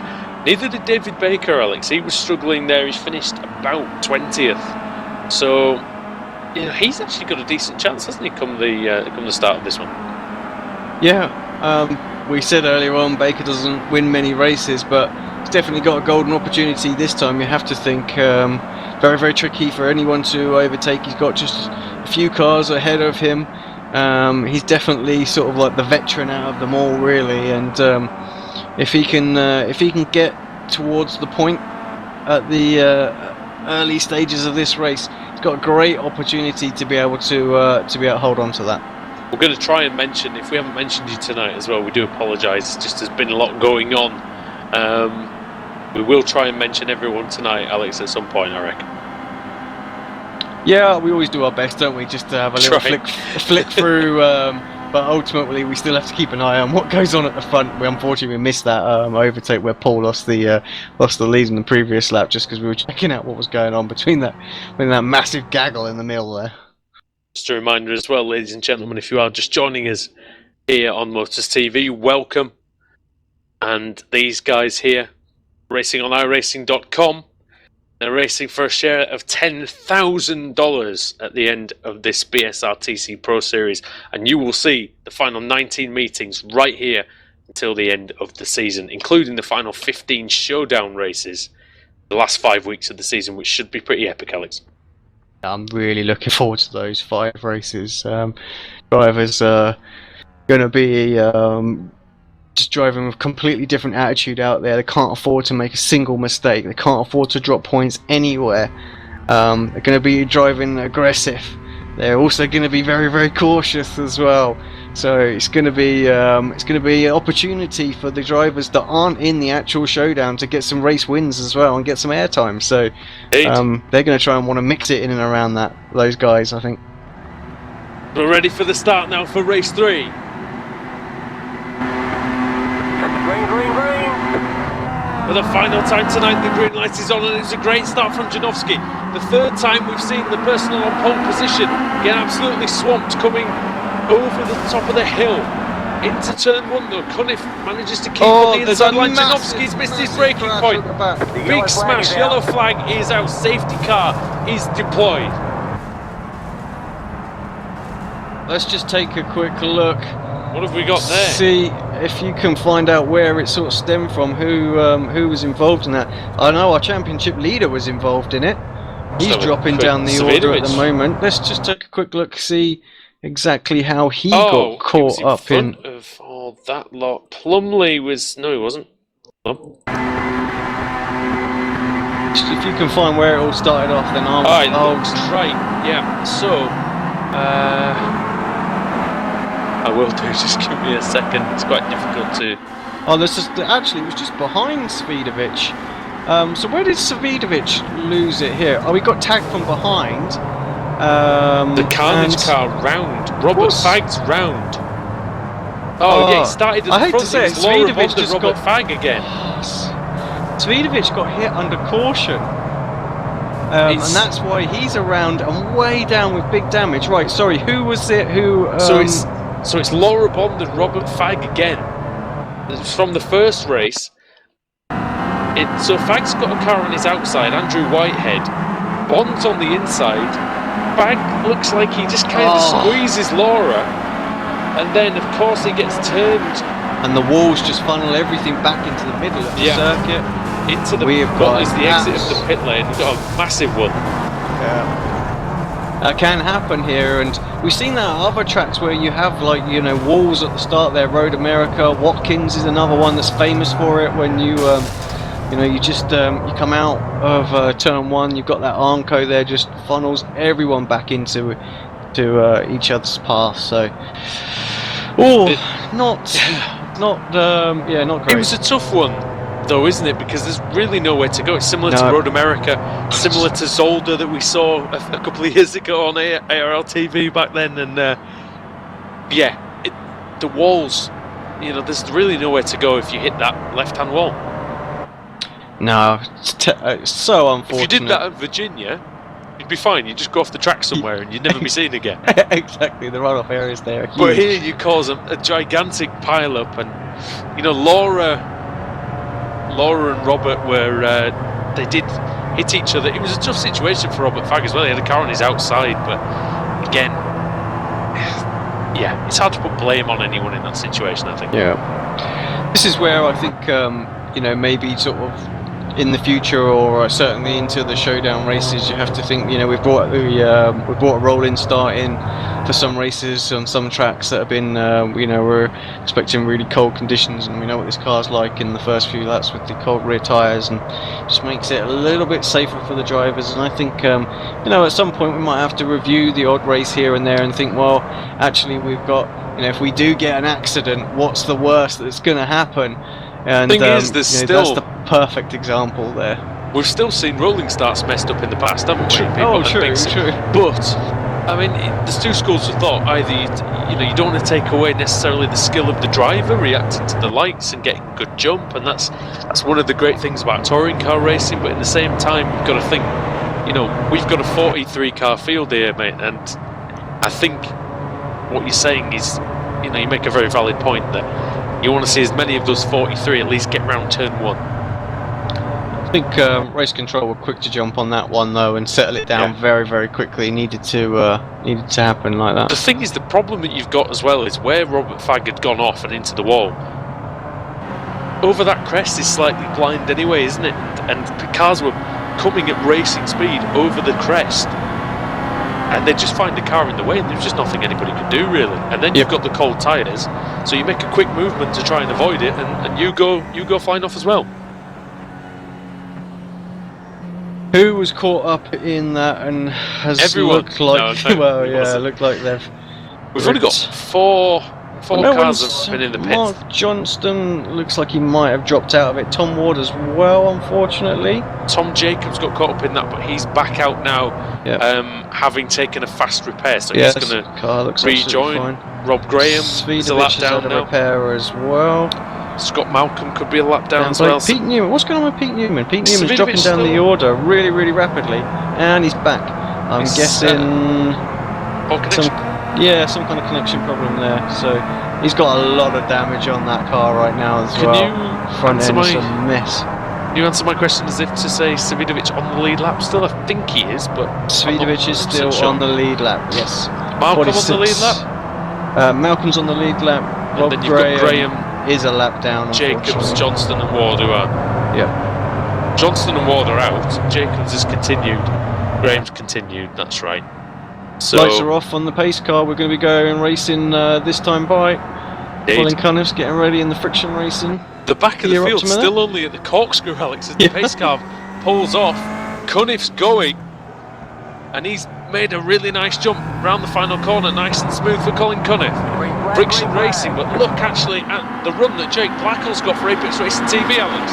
Can he make the move? Yeah, good start up the inside. He's going to have to do it late on the brakes. Colin's still got a little nose ahead. Cunniff's very late on the brakes as well, but he's not going to go around the outside in turns 1 and 2. That will not happen, so good move by Jake Blackwell, and he leads in his first meeting. Yeah, rookie to the series. He's I can't remember the last person to do that before. Oh wait, yes I can. just for anyone who doesn't know, that's our commentator there. He's the last person to have done that. So Let's see if he can keep it though, Blackwell. It was in similar conditions to this, very, very hot temperatures as well. Car felt like a boat at the end of the race. It was that bad. Ben Palmer having a look on Janowski into one of the fastest parts of the course, and Janowski's off, and this might allow Dave Baker a way through. Janowski tries to cover the line, but not enough, and the season 7 champion is up into 4th position. Very tight into the corkscrew. yeah, just the closure there as everybody just slammed on the brakes. Somehow they managed to avoid each other inches away going into the corkscrew. Very, very close down there. Steve Burke now having a look on Janowski, who's fallen from 3rd to 5th, and this may become 6th, or it may even become 7th. As Andreas Katz having a look on Stephen Burke. Stephen Burke's a race winner as well. Jeroen Kaiser there, one of the league admins, Alex. He's doing a good job up in 8th place. Yeah, great job from Kaiser. He's a race winner as well. That's the quality of exactly. this series. Oh, there's so many winners out there. As Burke has a little look on the inside of Janowski, gets that move complete. Great overtake there from Stephen Burke. Dan Kraft having a look on Jay Wright as well. He's trying to use Oh, the. he just gets tagged though. Sorry, just on board with Burke there. He just got hit. By Janowski. Yeah. And Burke now going round the outside of Janowski and squeezing him. But keeping his foot in it, Stephen Burke, for Peter Newman Media. For me, that's the trickiest corner on the course, Alex. He's made a great move there, and he's going to allow Andreas Katz in the number 1 car to come through. Yeah, you don't muscle Stephen Burke out of any turns. I tell you, Steve will have back at that. And all of a Likewise, sudden Katz. He's clear, and now Katz is making his way past Janowski, and Richard Gore's coming behind him as well. Janowski's not giving that up easily. Very late on the brakes in the corkscrew. That's going to be a slowdown penalty. Oh, as well. That was Richard Gore that gave him a little helping hand. I think Richard's managed to survive it. Surely he's going to have a little bit of front end damage. Well, I'm may not have had sure that about, anyway, I think, I'm not but- sure about a little bit. That car looks pretty bent up at the front there. Oh, and, Kaiser coming through. The Dutchman. Late move. Oh, that's very, very Oh, late. Daniel Kraft's there as well now. So we've got Richard Three Gore, wide. Jeroen Kaiser, Daniel Kraft. lap with the racing, so he's flying. Oh, there's. I'm so worried about these guys. That's exactly what I was afraid of. Kaiser's. Oh! Rolling flying all over the place, your own Kaiser. He's gone. Well, I wonder if I think he wanted some. He wanted to be noticed on the broadcast. Alex, that'll do it. They see me rolling. I don't know what to say. Anyway, I've just killed us, I'm afraid. I can't do it.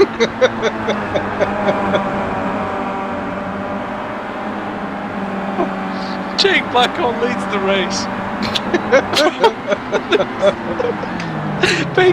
Baker's going through into the corkscrew past Cunniff and he's into second. Oh no, he's not.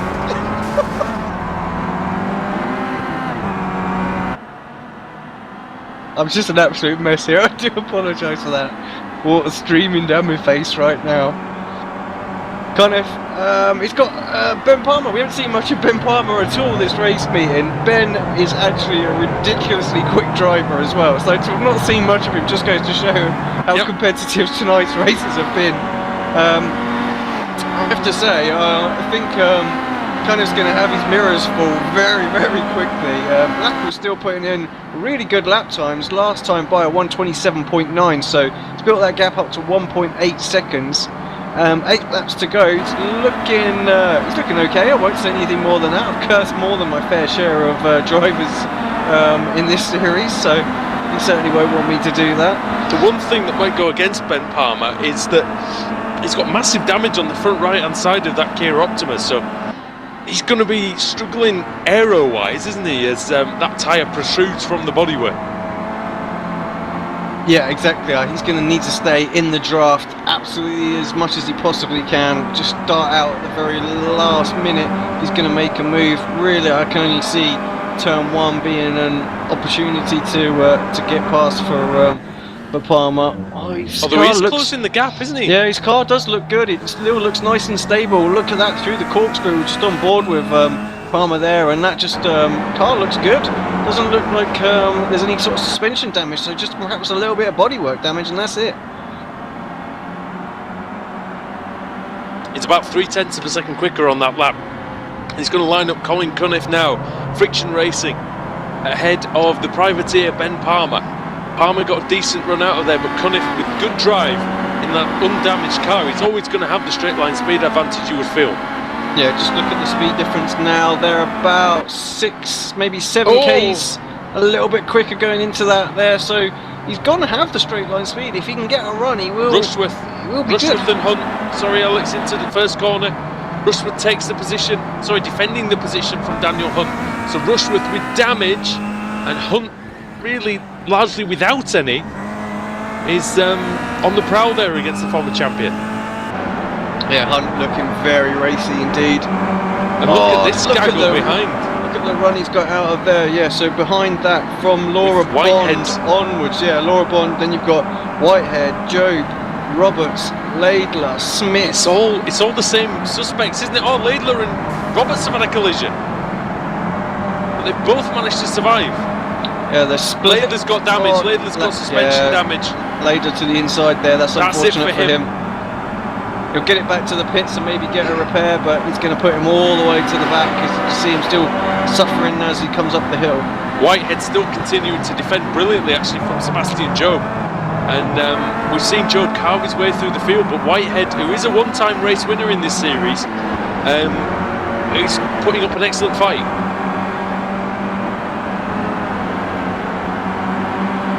Yeah, Whitehead actually... he's left the door open now for Job. Yeah, and Job doesn't need a second invitation to go through. Oh, Whitehead got a good run, though. He might be able to fight back on the Apex Racing TV car. He's tucked right underneath him. Look at that behind them. Kevin Noon, Reggie Blaine, Stanimir Zuzov, and a couple of lap cars in there, I think, as well. Yeah, we've got some side-by-side action between our Race 2 winner, Ellis Stevens, making a move on Paul Smith. Paul struggled here in this race meeting, just not really been able to get hold of the track. He thought he was in a really strong position that last race, but it didn't happen for him at all. Yeah, he'll be disappointed that he couldn't turn that into victory in race 2. Good battle going on between teammates as well. Steve Richardson and Jamie Fluke Just 1/10 of a second separate those. They're closing in on Dan Blake ahead of them. The engine oil's direct. Rob Plumley as well up there. We haven't seen much of Plumley all race meeting, down in 26th place at the moment. And they've got the two very similar looking black cars behind them. Those are different teams. That's Chaz Draycott in the Limit Squad car, Privateer, ahead of Robert Fang for Team Carnage. So even though the liveries look very similar, not teammates there, Draycott actually goes a bit wide, but he's catching Richardson, who looks like he's made a mistake.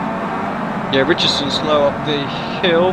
He's got a little bit of damage on the front right there as well, so maybe that is slowing him down. Oh, Draycott goes just a little bit more through the corkscrew. He's going to set him up through this fast-flowing left-hander. Sorry, Andrew, I've got to jump back to the front because Ben Potter's having a little look on the inside of Colin Cunniff down into turn 1. He's got that. That's Andreas Katz, Alex. Very fair. That's Andreas Katz that he's just passed. Oh, Cunniff's 3 seconds. Cunniff's 3 seconds up the road for friction. I'll take it back. Sorry, yeah, what happened there? Very similar looking cars. Oh, very similar indeed. The Bodner and the friction. Totally confused there. It's been a race of that, I tell you. But yes, all of a sudden Palmer just on his back foot having a battle with Katz then. So I guess he must have made a mistake a couple laps back. No, 1 minute 30, the previous lap. Palmer looks like he's got even more damage on the front of that car. Now Katz is well off the track, and that's going to allow Burke to run through. Maybe into the corkscrew. That's never going to work, surely. Palmer on the inside of his car. He saw his car jumping over that crest, and he's cut. Oh, he's cut right in front of Katz there. Brave, but very effective from Palmer. Yeah, if you're going to defend, you've got to defend hard, haven't you? So yeah, that's great. The corkscrews, a test of bravery, similar to Eau Rouge. If you're side by side going into there, you've got to make a decision. And now Palmer's going to cover the line on Katz again, and he runs wide. It means Katz has to take a slightly wide line. He's compromised a bit on the exit, and that might allow Stephen Burke a little bit of a run. In fact, it doesn't. Katz still in the slipstream with that, like I said, that damaged Privateer entry behind them as well. Rushworth as well is getting close to Katz very late on the brakes. Is he going to go all the way around the outside? It's the longer route. He might actually lost the place to Burke. But he's going to maintain it. He's got the inside line for the next right-hander. But he's going to be really compromised now, you would think. Burke might even have a look, but there's no real braking area there, is there, for turn 5? No, none at all. It's just you really need to get an absolute perfect run to make any move into there. We've seen a couple tonight, so it is doable. Only 4 laps left of this race, Andrew. It's absolutely flying by. The front two are getting ever closer. Colin Cunniff now just 1.1 second behind, and although he was a 10th of a second slower that last lap. Yeah, Hunt goes very, very wide. That's going to allow Jamie Shorley to get ever closer. Can't make a move into the corkscrew. Just 0.2 of a second between them. Yeah, these jump guys on board with Jamie. These guys closing in on that battle between Walker, Burke and Katz, and they might be in amongst it very soon. We've only got 3 laps to go at the end of this one, Alex. That's flown by. Yeah, that's the one thing when we have the safety car. It just doesn't half make the race really short. Katz compromised his line. Surely Burke's going to get a run on him this time. He will have, of course, the slipstream of Palmer ahead of him to try and defend, and Hunt and Rushworth there as well. Yep. Newman's just loitering in the background as well. He's waiting for an opportunity. With 3 wide now, Walker's slightly missed his braking point, and he's going to go on the inside of Katz. Katz gives him the room though, and actually the German got a better exit there. It's allowed him to steer clear of danger as Dan Hunt trying to outbrake Walker, as Walker's trying to get past Andreas Katz. Yeah, absolutely a mental little battle here. So this is for effectively 4th place here. So 4th, 5th, 6th, 7th, 8th and 9th all battling out. 2.7 seconds back is Richard Gore and Sebastian Job. So these guys have not really got to worry about them. They can have at it all the way to the end of the race now. Stanimir Zuzov retired for GT Mega Racing. Disappointing for him. He's not had a good meeting at all, really. But Ben Palmer continues to be in 3rd place. Final step on the podium. I heard something go on there. Was a contact? Yeah, they're just tapping each other. They're all checking up for or breaking into the. Palmer's very slow down the hill, but he's defending beautifully, isn't he? Placing his car right where he needs to. Oh, and Burke's going to go around the outside of all of them. into the final corner. You need some discretion here. Walker's having a little look. Is he going to have a go? That's allowing Hunt and Rushworth and Newman to close up. The two Apex drivers are coming as well. There's one obviously leading this race. Yeah. Jay Blackwell still out there, 0.7 of a second in front of Colin Cunniff. Colin lapped 0.2 of a second faster that Burke's time, but gone we'll stick off. with this battle. Burke's Yep. off. That's Burke out. That's going to cost him the whole, nearly all the positions there, apart from Pete Newman. teammate. Everyone else Yep. got through. Yeah. Yeah, Palmer is driving exceptionally well out there right now to hold on to this. It's no small feat. He's having to defend absolutely perfectly. 0.6 of a second is the gap now at the front. Jake Blackwell, who looked insurmountable at the start of the race. Katz just gets a little nudge from behind there. Manages to hold on to it. That was Walker, I think. Oh, Dan Just Hunt's give him looking a to little come through as well. Oh, that's very tight in there. Cat's rubbing panels with Daniel Hunt. Look at this. They are side by side. They are bolted onto each other nearly. Into the corkscrew. Oh! And Katz is off and he's across the gravel. It's a slowdown. He's going to have to give up pretty much all these places now. And does he give up the positions to the Apex cars as well? He might try and go around the outside of Gore, but he does maintain the position over Joe. Rushworth's got to slow down as well. And he's side by side now with Richard Gore. Job and Kat side by side. This is important for the championship points. On to the last lap now. Jake Blackwell leads only 0.4 of a second. Cunniff is all over him, the pole sitter. You've got to think, Alex, with a better start, Colin Cunniff would have walked away with this race. Yeah, he's got still bogged might. down. There's something. Oh, he's having a little look. Something about that inside line that just bogs the drivers down. But Jake will want to hold on to this absolute debut for him. This would be an Cunniff. amazing performance. Cunniff looking very, very strong, looking one way and another. Around the outside, is he going to make it stick? That's difficult through there. Cunniff's got so much more speed at this late stage, Alex. It's going to be a miraculous hold for Jake Blackwell if he can do it, but he's got just fashioned a little bit of a gap. Oh, he doesn't want to do that though. Fortunately, I think you get away with that just a little bit there, although Cunniff's having a little look late on the brakes, but nothing going there. Blackwell's slow through the corkscrew, and Cunniff's tipped him off. Cunniff's tipped him off, and he's waiting for him there, Alex. Great sportsmanship. He's waiting for Blackwell. Is he going to give him the win? They don't have much time though if they're going to orchestrate a finish. If Cunniff's going to give the position back, it's going to be very tight because Palmer's coming, Hunt's coming, and Steve Walker's up the inside of Dan Hunt and Burke. What's going to happen? Is Cunniff going to take the win? He's going to slow down for Blackwell. He's going to have to time this beautifully. And Blackwell's going to win it from Cunniff. Great, amazing sportsmanship there. Yeah, that's amazing. I mean, fair plays to Colin, because he didn't mean to hit him there, you could tell, and straight away checked up and waited, and so many drivers would not have done that. Blackwell, I think, yeah, I mean, if Jake had taken literally any more time to recover it, they wouldn't have been able to do that, and absolutely fair play. Hats off to Colin Cunniff. There aren't many people out there who would give up a win in that kind of fashion, and that's a great, make no mistake, that is a great attribute to have. That's what we want to see, we want to see that sportsmanship, and look at that, Alex, the top 14 drivers covered by 10 seconds. I'm just hearing, apparently, Jake didn't get it because of a black flag. Really? So some other ruling, apparently he's not got it. Yeah. We'll have to confirm that, obviously, on the official results that we get come through there. But I mean, yeah, that's right. Jake Blackwell actually down, classified in 30th place.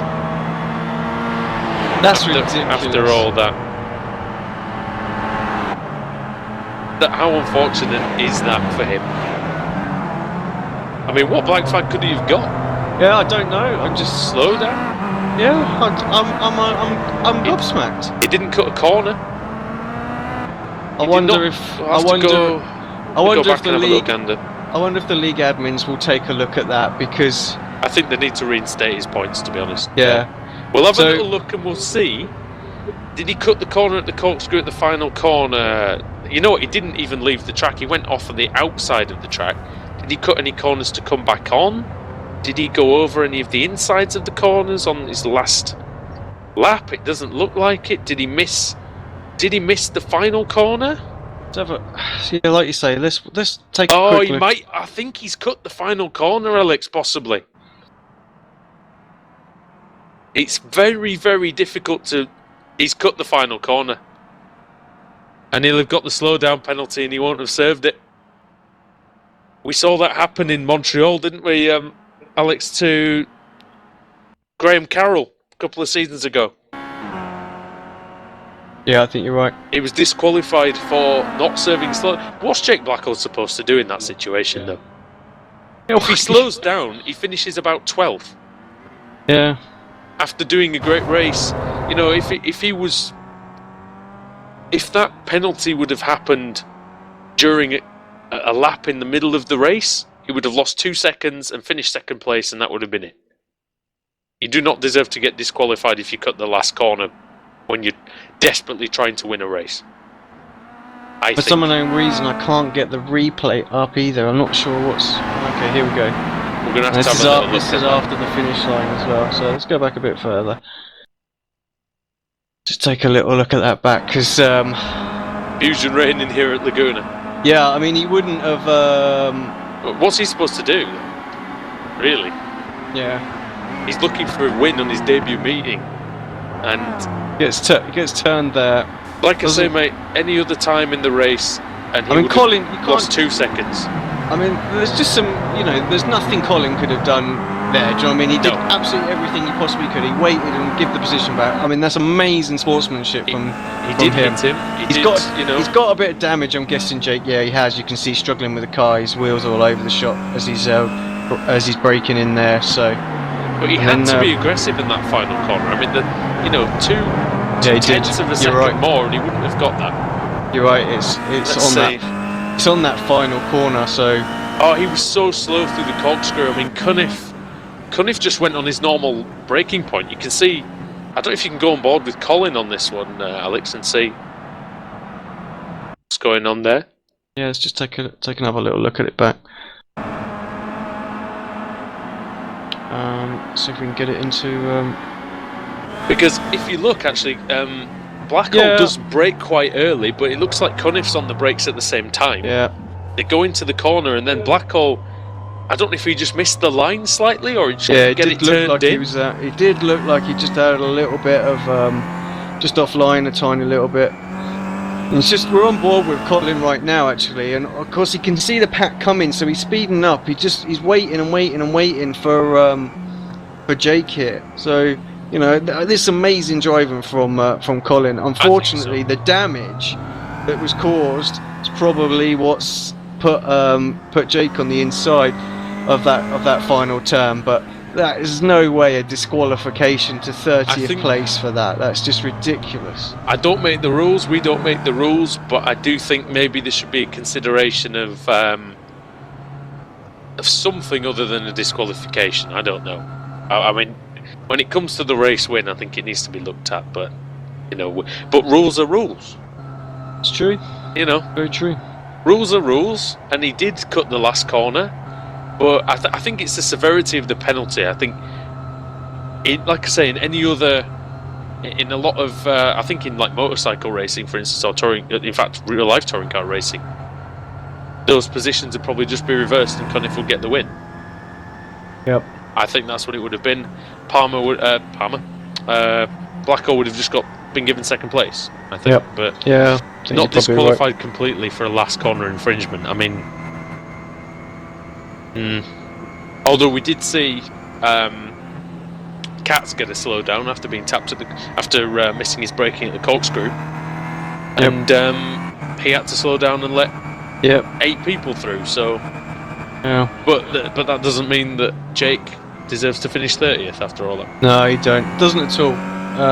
He got taken out when he was in the lead, and desperately trying to come back and reclaim the lead, he cuts a corner by 6 inches and gets effectively thrown out of the results.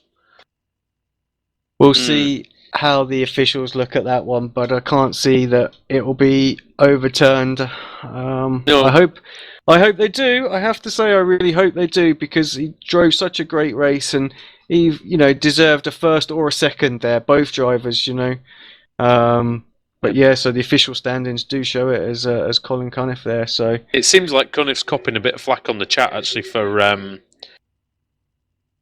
I don't know if he caused something earlier on in the race, but that bit of driving was exemplary at the end. I mean, we know Colin quite well, don't we, from earlier series that we've done, and he's not a dirty driver, and we know that he displayed great sportsmanship there. Yeah, exactly. No dirty driver would ever do what Colin just done there. Yeah, so exactly. what a great drive from Ben Palmer, though. Actually. Yeah, exactly that. And Steve Walker. Ben.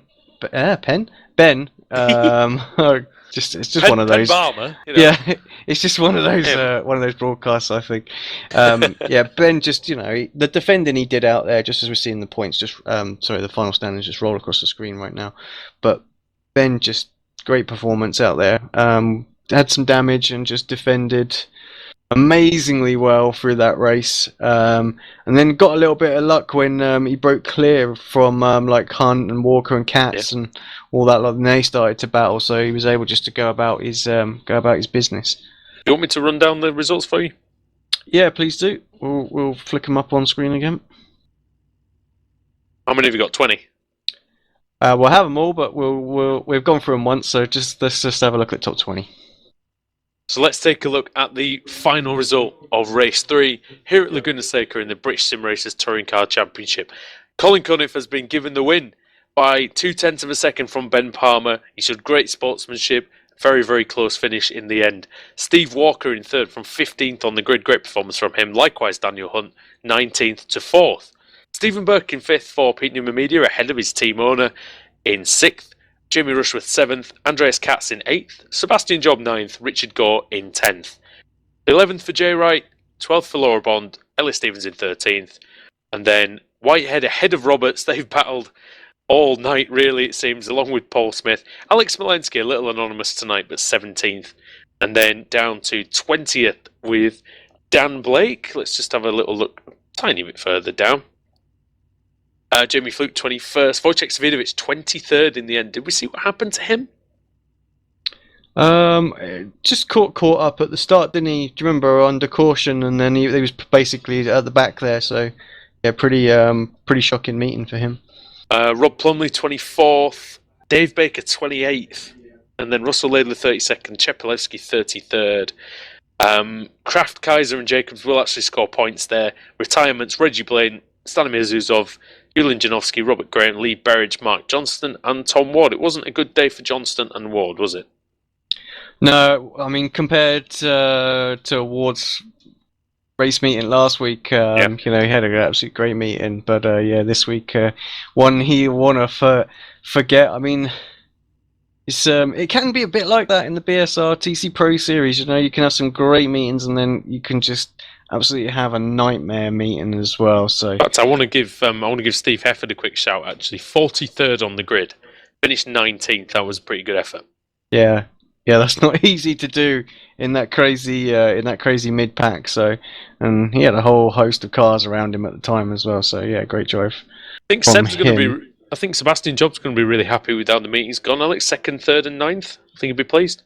Yeah, massive clutch of points. That no wins. But a lot more points, like you said. 2 podiums though, so that all counts towards his points at the start of the showdown, and that will probably move him into the top 10. Yeah. I'm not sure how long it's gonna take for the points to be updated, but we probably won't get at them tonight. But we'll certainly bring them for the next round. But we mentioned that Seb was changing his approach, and that's evidence there. It's worked straight away. Yeah, just took it a little bit easier. I think he probably could have picked up a couple of extra places tonight if he'd have battled really hard like he's done previously. But would he have actually survived? And I think now it's, I saw him ask the questions about when the showdown races start, and he obviously wants to know exactly when he needs to be inside the top 10 for, and I know he's got a holiday coming up as well, so he really needs to start netting the points now while he can. Yeah, I agree with that. Do you think we should grab Paul Smith? Because you said you wanted to find out about race 2. Yeah, let's see if we can just bring him down. Since he can't commentate, he can give us an interview. Paul Smith joins us now. Paul, are you there? Hello there. Hi, Paul. Welcome to the commentary box. Welcome to Motors TV, of course. Bit of an eventful night for you out there, mate. It had its moments, that's for sure. Yeah, I enjoyed that. It's not a track that I enjoy, but really enjoyed the racing out there. Good close racing, able to fight with most people. Bit unlucky with the slowdown in the second race. But is that what it was? Yeah, I just pushed my luck a bit much at the corkscrew, got a slow down, and yeah, that ruined it for me. I thought I'd got the podium back with Sebastian and Jamie's little incident, but yeah, they got me at the end. But 5th place for me, I'll take that every day of the week, even though I was in the lead for over half the race. We saw Alex, didn't we? A few people coming to grief at the corkscrew. It's a tricky corner, isn't it? Yeah, it's a crazy corner. I think I took that right about 3 times in the whole meeting. So yeah, it's a tricky one to get your braking right because there's no real reference points, and it's completely blind going into it. I'd hate to race in it in real life. How did you find the tyre wear? Because it was very hot out there. The first race was terrible for tyre wear. I went and risked a setup that I'd not really run a lot on, and it backfired on me. Second race, tyres felt good, and the third race even better because I was just tweaking it as you go along, and yeah, it felt strong towards the end, but it would have been nicer to have a bit of cooler weather. You know, have a word with California. Yeah, that was we need the weather that we had when I was there, which was cold and wet. Oh, you're our first guest on Motors TV, which is pretty cool. Have you got anybody who you want to give a shout out to, or a word for on the first broadcast? Yeah, out to STEM SimX and Rick Motec for supporting our team, and also shout out to Calder Motorsport Rescue, who do a lot of work in motorsport, helping people out when things don't quite go right. So big shout out to those guys as well. Excellent. And in a week where we've that reality's come to us all too, it's in all too real fashion. Now that is definitely a worthy cause, and big up to those guys for doing what they do. Alex, have you got anything for Paul before we go? No, not really. I think you covered everything. Just to say, well done on the meet. I was gutted that we actually missed what happened to you in the second race. All of a sudden, you were on the back foot and down in third place. So yeah, unfortunately, sorry for missing that. But still, like you say, good meeting all round. So hopefully next week goes the same way, maybe a bit better. Yeah, thanks a lot, and thanks to Rusty for holding the people up in the second race. How's the voice anyway, mate? When are you going to come back for commentary? It's getting better. It's getting there. I've got a few weeks yet. Excellent. I look forward to seeing you back in the booth soon, and we'll catch you. We'll catch you next week. All right, take care, guys. Take care, mate. Cheers. Paul Smith there, Alex, and a good solid meeting. I think you'll be happy with that. Yeah, it was. I'm just trying to. But I was just trying to find his team where to drop him back in there for a second. Everybody had vanished out of it on Mumble, so I just wasn't sure where he needed to be. But yeah, fortunately, actually it was a good meeting for most of their drivers. Looking at it, some good points all around for them. So they think probably got to have a good shout out for highest points of the week. I would think. I think Baker got knocked around a bit, didn't he, in a couple of the races, but I think in general he's finished them all. He's got a good haul of points, and I think that's all that matters. Alex, very remiss to not sort of talk about the week's events. I mean, we had, obviously, with the death of Jules Bianchi, and we had, unfortunately, 2 motorcyclists died at this very track this week. Got any thoughts about Jules, or, the week in general, really. Yeah, well, I mean, it's let's talk about the motorcycle accident first. I mean, it's just a bit of a freak accident. Very sad. The rider obviously that was at the heart of it, unfortunately lost his life. Knew bike had issues and obviously, put his hand up to sort of warn everybody, but unfortunately it was right at the start of the race, and there was no room and just caused a massive pile up like we've seen in this race. It's so difficult at the start there, and of course, on the bikes, it's just the worst possible things. Those super bikes are not light, and sadly, 2 riders there lost their lives. And as for Jules, it's just so sad. I mean, we've talked about it off air, and there's an element. I think the whole world kind of expected the worst for quite some time, being how long he was not able to regain any kind of consciousness or anything like that. But I think when you get, I woke up to the news on the Friday and it just hits you like a bomb, and so sad. We haven't seen anything like that in Formula One for many years now, and I remember the last time it was 2 drivers in one race meeting. Super sad, and it's sad that we've lost another, and it just goes to show actually that how dangerous the sport is. As much as they can make it safe, and they've adjusted procedures and things like that now to try and prevent that again in the future, but ultimately it's still a dangerous sport, and you can be killed at any time. And as fans that watch it and don't put their life on the line or anything like that, you have to really sort of take your hat off to all the drivers. But the main thing is the thoughts really got to be with the family of all of those 3 at the moment. Just really tough times for them.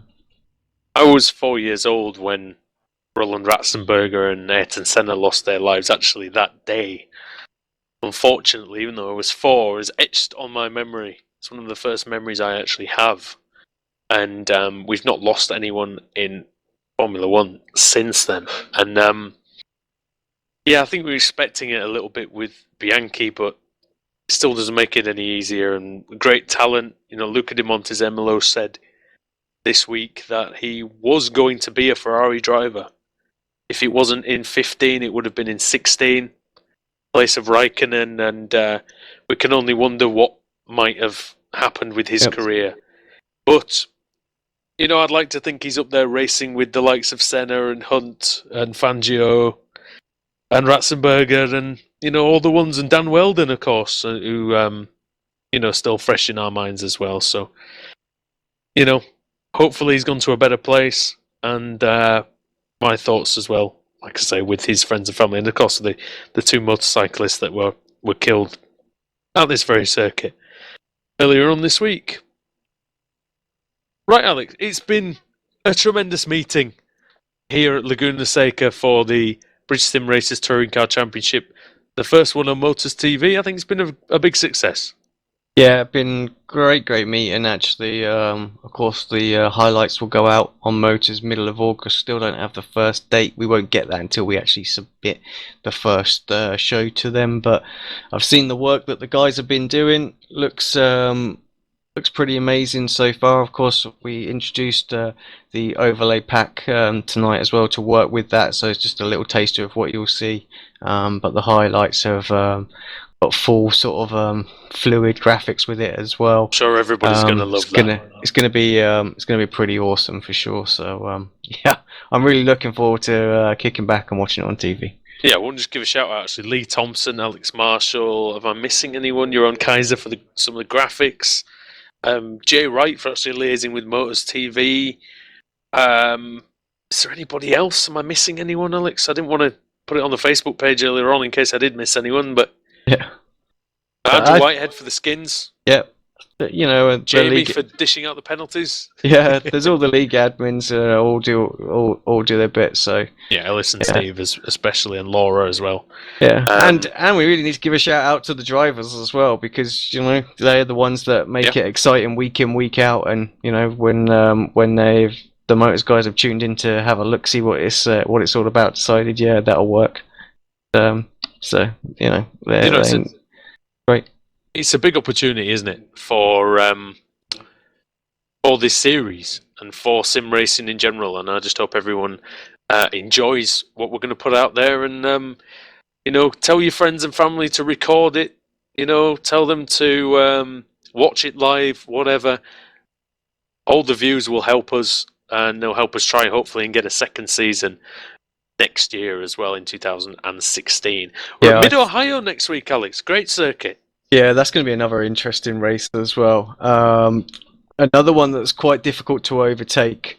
But I think the gears should just be able to get the move done, maybe into that hairpin or then into, I want to say it was turn down 3. at the end of the long turn straight. 3. I don't know what the official track number turn is as well. It's probably like something like 6 of those little kinks in the straight probably count as turns or something. The Americans, they will count them. But what we would say is turn 3. There's going to be some interesting overtakes in there, and of course it's very undulaty as well. So drivers probably be mixed with the setups that they go. Some will want to try and have a little bit of good straight line speed, trim the car out somewhat, and go for some will be all about the midfield section, just making sure the car is absolutely planted.